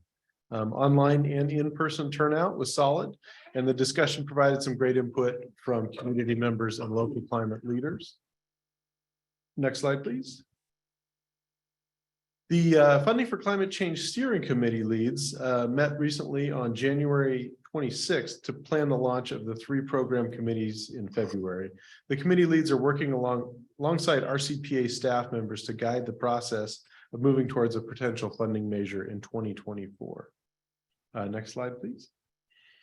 Program meetings began last week and will be continuing monthly. The committees will create a list of programs and projects for consideration by the RCPA board and explore how to best fund future climate action. The discussion has been robust and staff has helped facilitate the agendas and technical details. The meetings will continue to be virtual as the Funding for Climate Ad Hoc is not a Brown Act committee. Next slide, please. Public engagement surrounding funding for climate change efforts continued with the presentation to the Petaluma Climate Action Commission. The presentation updated the commission on RCPA's continued work towards a potential climate measure in 2024. To fill the environmental justice advisor's role, RCPA released an RFP in December for a consultant to provide environmental justice training and consultation services to the steering committee and program committees. No responses were received by the deadline, unfortunately, but RCPA is considering some new options to fill this critical role. Next slide, please. So please let me know if you have any questions regarding the Funding for Climate Change Ad Hoc Committee. Thank you very much for your time. All right. Quick question for the different meetings that we have. Obviously, the intent is not for us to speak or give our participation, but to provide an avenue for the public to participate. But have board members been invited to sit in and listen to the discussions that are happening? Yes, absolutely. And we can, these are public meetings and we'll make sure that, I believe we've done it so far, but we'll make sure that the board gets notifications for all those. I believe the next is the Buildings Committee on February 15th. We will add the board members to the list. I have a question for Corey, though, about if we have a quorum of board members that attend, if that creates a situation. Yes, if a quorum of the board would attend one of the meetings, we'd want to have that noticed as a Brown Act meeting. So my understanding, Corey, is only if we're participating in discussing with one another the meeting, that it would constitute a Brown Act. The issue would be, you're correct that you can attend a publicly noticed meeting of another body. The twist here is, since these aren't Brown Act meetings, and if all of you showed up, there could be the potential argument that that would be a Brown Act violation, because there is a discussion of topics within the subject matter jurisdiction of RCPA. So it would be clearly the best practice from a Brown Act standpoint to notice those meetings if you were anticipating attending with more than a quorum. That would be my recommendation. That said, it has to be an open and public meeting that anybody from the public could attend, for the exception to the Brown Act meeting requirement coming into play. So it makes it a little bit complicated. While those meetings are open to the public, are they well enough noticed to be considered an open and public meeting? So it's a little bit more complicated than we'd like it to be, but that would be the most conservative approach.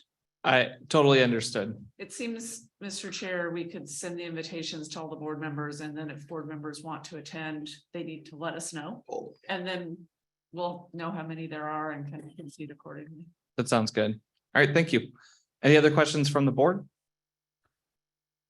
Seeing none, let's go to public comment. I see a hand from D. All right, D, I permitted you to speak. You may start when you unmute yourself, D. Can we get notices of the meetings? I'm particularly interested in the land use and water. You bet. Yeah, my colleague Ross will send a reminder email out for the committee this week. So the answer was yes, D. We'll make sure that that's on there. Yeah, because I didn't see any future meetings and I'd like to know how, get them on my calendar for, a few months. Yeah, they should be on the RCPA website, and I will send you an update today. Yeah, so Ross says that they should be on the RCPA website, but he'll send out an update today. Thank you. Thank you. Yep. I'm assuming she couldn't hear you, Ross, because you didn't have a microphone in front of you. All right, seeing no other hands, I'll bring it back. And that's just a report item. So if there are any additional comments from board members. All right, seeing none, let's move on to our reports and announcements. We'll start with the executive committee report, which is really easy because we didn't have one today. We've now appointed one. Let's go on to our regional agency reports. Does anybody have a report from a regional agency? We'll start with Director Rabbit. Yeah, thank you very much. Real briefly, we have been in interviews for a new executive director at MTC. That's the biggest news there. There was a selection made, an offer made, and I don't think the announcement is out there yet, but it will be one of these days. Golden Gate Bridge remains, traffic remains flat. Yep. And I know Jared is there as well. We do have a strategic plan process underway, and one thing that is often talked about is the fiscal cliff for transit. And within the Bay Area, and it was in the governor's budget, although he swept the money back out, there's really only about 6 transit agencies that are facing that fiscal cliff, and it's those that are not funded through, if you're funded through sales tax, you're fine, because sales tax has been strong. But if you're funded through only tolls and or fares, you're not. And in the Bay Area, it's the Golden Gate Bridge, Caltrain, BART, AC Transit, the Trans-Bay section of that, WIDA, and in Southern California, it's MetroLink. And you're always usually better off when there's others sharing your misery to get a solution out of Sacramento, and such is not the case at present, although it's a dire situation for those entities going forward. Obviously, much was made about the SMART, had a good week. I think all told about $77 million coming into the coffers.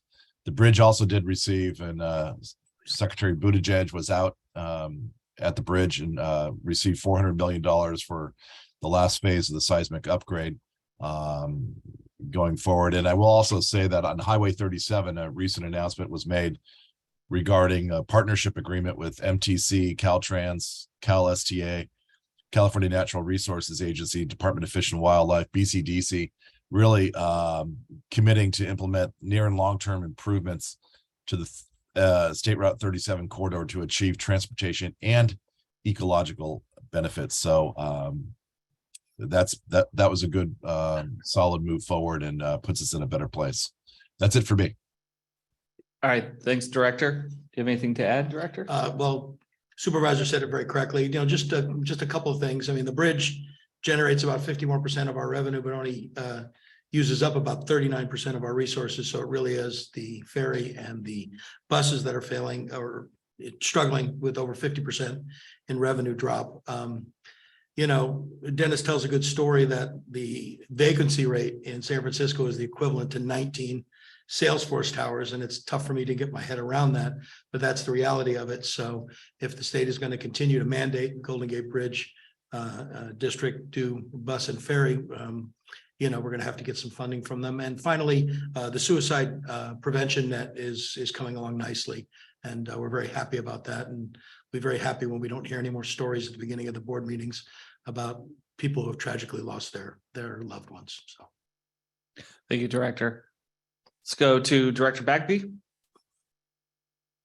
Yeah, I've got a pre-announcement, an announcement.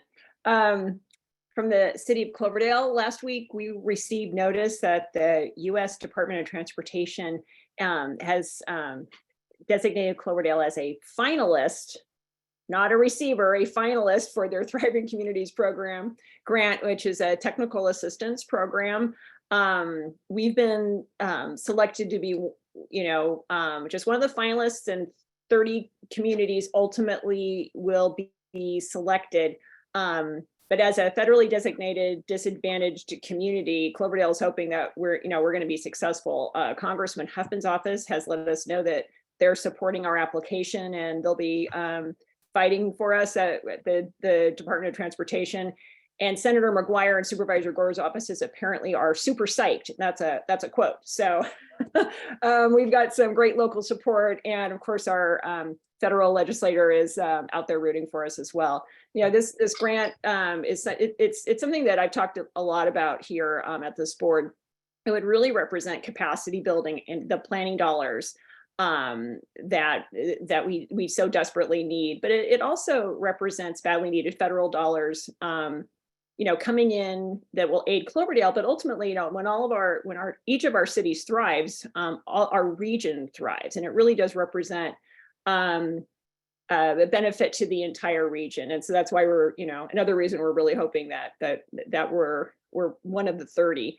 So this is a 2-year program, and it requires at least 2 community partners with the city, and SMART and SCA staff have offered to partner with us. So we anticipated the number of other agencies and community organizations will want to join us if we're successful. And we want to thank our application partners, SCTA and SMART, for their support. Hopefully we'll be able to announce a selection at a future meeting. So join me, hopefully, with fingers crossed, and hope for the best. All right, we will. Thanks, Director. Let's move on to our advisory committee agendas. These are the advisory committee meeting agendas from the past months, well, since the last board meeting, and these are provided to you for your interest on the topics that were discussed. Perfect. Let's see if there's any public comment. Confirming, I do not see any members of the public speaking on this item. All right, we'll move into our SCTA RCPA staff reports.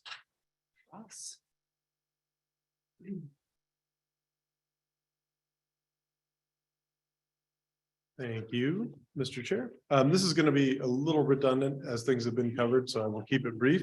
But the following is a brief overview of the communications and outreach activity during the previous month. So as mentioned earlier, staff completed the 2022 annual report that details progress and successes in both transportation and climate fronts.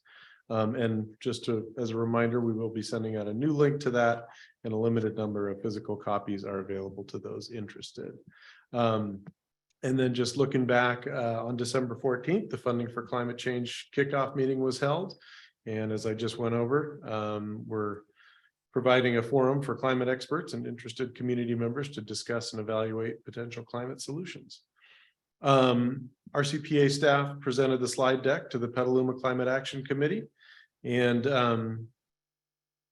yeah, I believe all those have been pretty well summarized. So I will leave it at that. Please let me know if you have any questions regarding communications, outreach, or engagement activities. Thank you for your time. All right, any questions from the board? Seeing none, we'll move into our next report, which is the Climate Change Activities Report. Welcome, Tanya.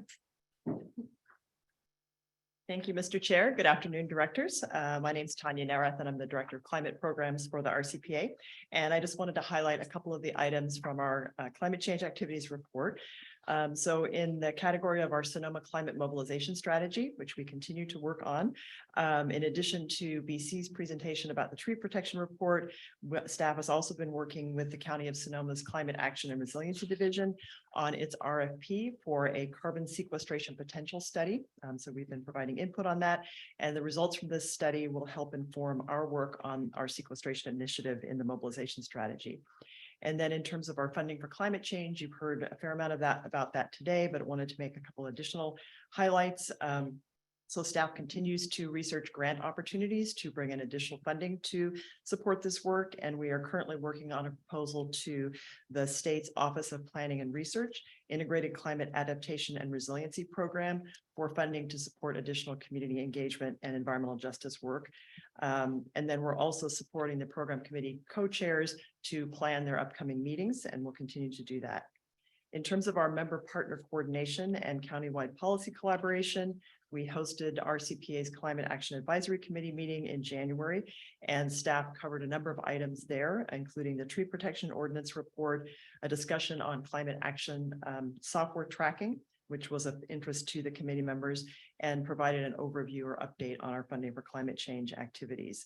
And then all of the members gave updates on their different jurisdictions.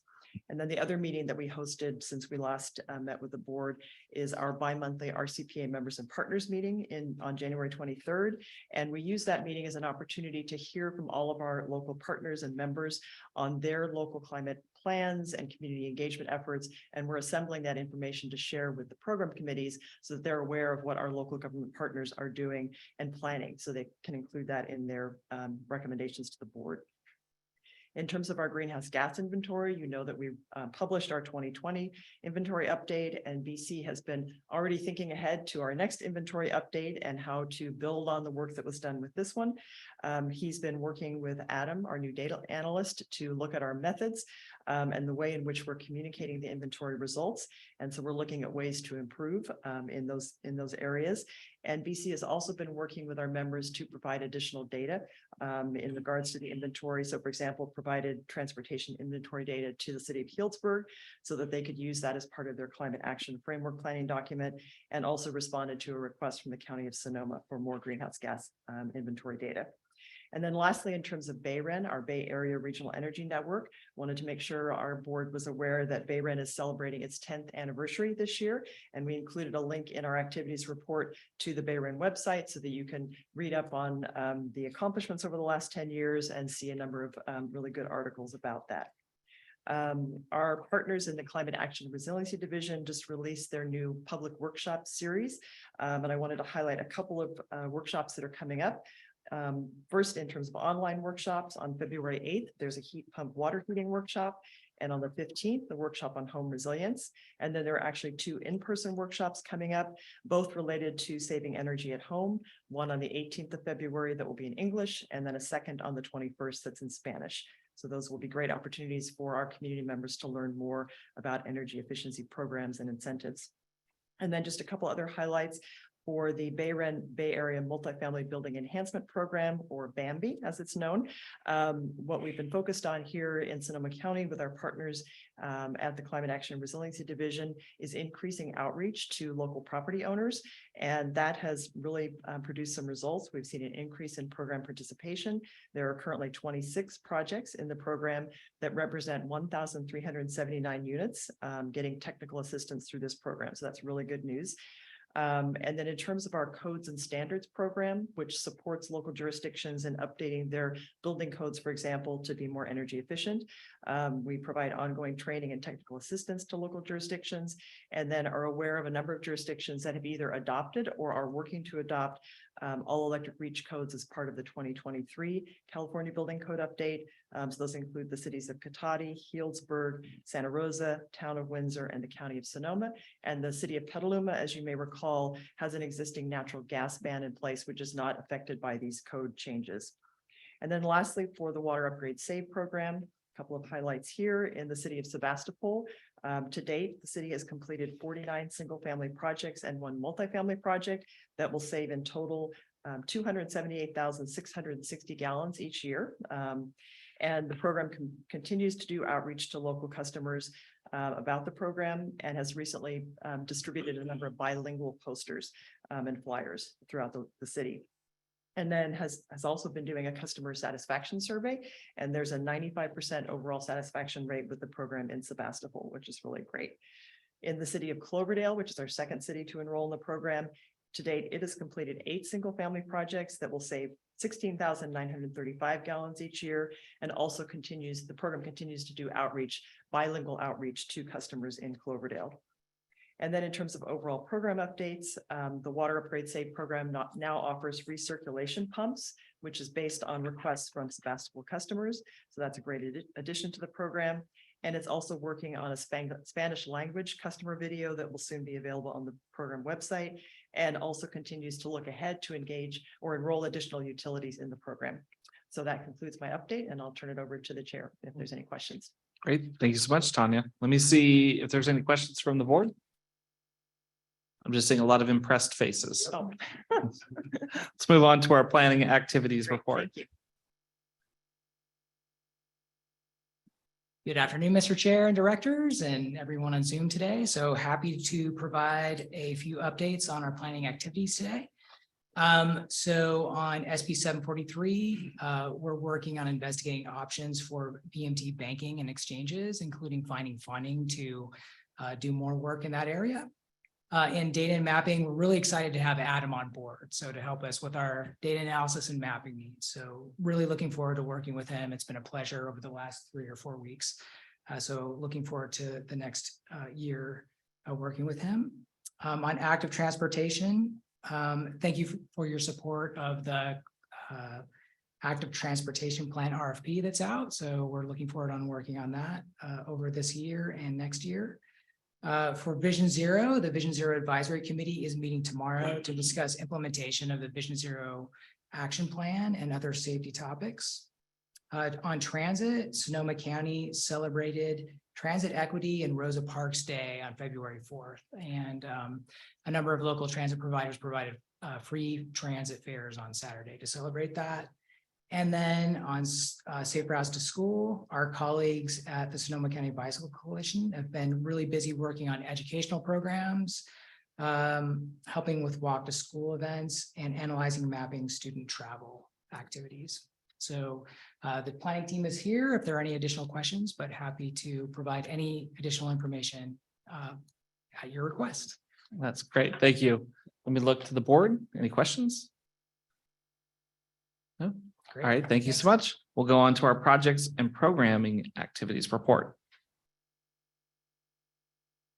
Thank you, Mr. Chair. Dave Ripperda again, giving you a brief update on the status of projects and programming in the county. Just to touch on Highway 37, the MOU the board approved in April to be, or excuse me, in December to be amended is being recirculated for signatures due to a chair change at TAM. So that should be coming across your desk again soon, Mr. Chair, and over to you as well, Director Rabbit as Chair of SMART. On Highway 37, the planning and environmental linkages study was completed in December by Caltrans. This sets the stage for the ultimate improvements that are envisioned by the partnership agreement that was mentioned by Director Rabbit earlier as well. And also the Sears Point to Maryland Improvement Project is wrapping up its final environmental document. We hope to have that publicly available in the next few weeks. On State Route 116 and 121, we achieved a great milestone recently where Caltrans has declared the project ready to list and will be moving forward to the California Transportation Commission for funding in March. This will allow the project to go out to bid and hopefully be in construction this fall. So it's a great milestone. It's taken us a long time to get here, and staff are very proud of all the work our Caltrans partners and consultant team have been able to get done on that project. Other projects in the Sonoma Valley, we've been working on State Route 121 to 8th Street East and have been coming up with some preliminary concepts for a potential roundabout or traffic signal at that location. And this morning, staff attended a meeting with Supervisor Gorin, Caltrans, CHP, legislative staff, and staff from the city of Sonoma to talk about a recent fatality that occurred on State Route 12 and potential improvements we can do in the area. Other highway topics as well. Caltrans recently opened bids on a paving project on Highway 12 between Lano Road and Farmers Lane that will be resurfacing the pavement on Highway 12 through Santa Rosa, which came in under the estimate. So we're happy about that. And there was also another Caltrans bid opening for some improvements to the drainage at San Antonio Creek Bridge and Highway 101. And with that, I'm happy to answer any questions that you have. Great. I'll look to the board. Are there any questions? Seeing none, Drew, we'll go to public comment for our SCTA RCPA staff reports. Confirming, I do not see any members of the public who wish to speak on this item. All right, I'll bring it back for item 5.5. That's announcements. I've got two quick ones to start with. One, James Cameron grabbed me right before the meeting and said, if you see Rob Sprinkle still on the Zoom at the end, to wish him a happy 50th birthday. Rob is a traffic engineer for the city of Santa Rosa. So happy birthday, Rob. Just know that it was James that outed you. The second announcement that I have is Suzanne and I were talking, and we know that there is a historic problem with SCTA, and particularly going back to in person. We're already seeing it today, right? Where you have council members that need to leave early because being in person means either attending their council meeting late or not being in person or not being able to participate once the executive order goes away. So Suzanne and the team is going to poll the board. SCTA has met on the second Monday, excuse me, I'm way ahead of myself in the month. The second Monday for 20 years? Since 1991. Since 1991. We're going to poll the board and see if there's a better or more appropriate date for us to meet, perhaps a Thursday instead, when we don't have city council meetings for folks to run off to. So take a look at your email and let's see if we can find something. If not, we'll have to just make it do. But with the executive order going away, it seems like the appropriate time for us to make a change if we need to. With that, I'll look to my board and my colleagues to see if there's any other announcements. Director Bagby. Obviously not I think it's Sonoma Clean Power is the first Thursday. So that is a real easy non-Thursday. And then just last two announcements. It's also Nisa Hinton's birthday. So happy birthday to her. Oh. And I'll just put in a plug for my birthday, which was last Wednesday, the 25th. It was the same day that the Supreme Court decision came down, throwing out the Howard Jarvis lawsuit. So that's what I got for my birthday. So, but that was a present I got to share with everybody. So happy birthday to all the January and February people out there. Yeah. Any other Director Hinton, the birthday girl, we thanks didn't even know it. Thanks for outing me there, Melanie. I would just say in general, Thursdays is a really rough time for a variety of reasons for ag and open spaces on that day. We have a lot of local community meetings in Sebastopol. So I know Mondays, I'll be voting to stay with the Monday, just to throw it out there. Thursdays just becomes a difficult time for especially local community stuff. Okay. Director Lowe. Does the elimination of the COVID order necessitate that Zoom meetings go away? I mean, we're going to continue, at least at the city of Sonoma, to offer hybrid meetings. We tried to go back to regular meetings and people didn't like that very much. People have gotten very used to this. So I'm just asking the question if this is a mandatory thing or can hybrid still continue? Yeah, so as I understand it from my conversations with Suzanne, the intent is to continue to do hybrid for the public, but it's mandatory for the elected officials to be back in person per the governor. And so if you're, for instance, we lost Janice earlier because Petaluma has their meeting tonight. To get back from Santa Rosa where she had to be in person, when she has to be in person, to get back to Petaluma means leaving at least a half hour early from the meeting, if not longer. So we'll poll the board. We'll do something to see if there is a way for us to change it. If not, that's totally fine. We'll keep it the same. But I think it's worth exploring at this point just to see if there is something possible. Doesn't it seem a bit ironic that we're trying to decrease the impact on our roads and having this conversation? Just saying. Any other announcements from board members? All right, with that, we'll go ahead and adjourn. Thank you, everybody. Happy birthday, Nisa. Happy birthday, Rob. We'll see you all next month. It's not very satisfying.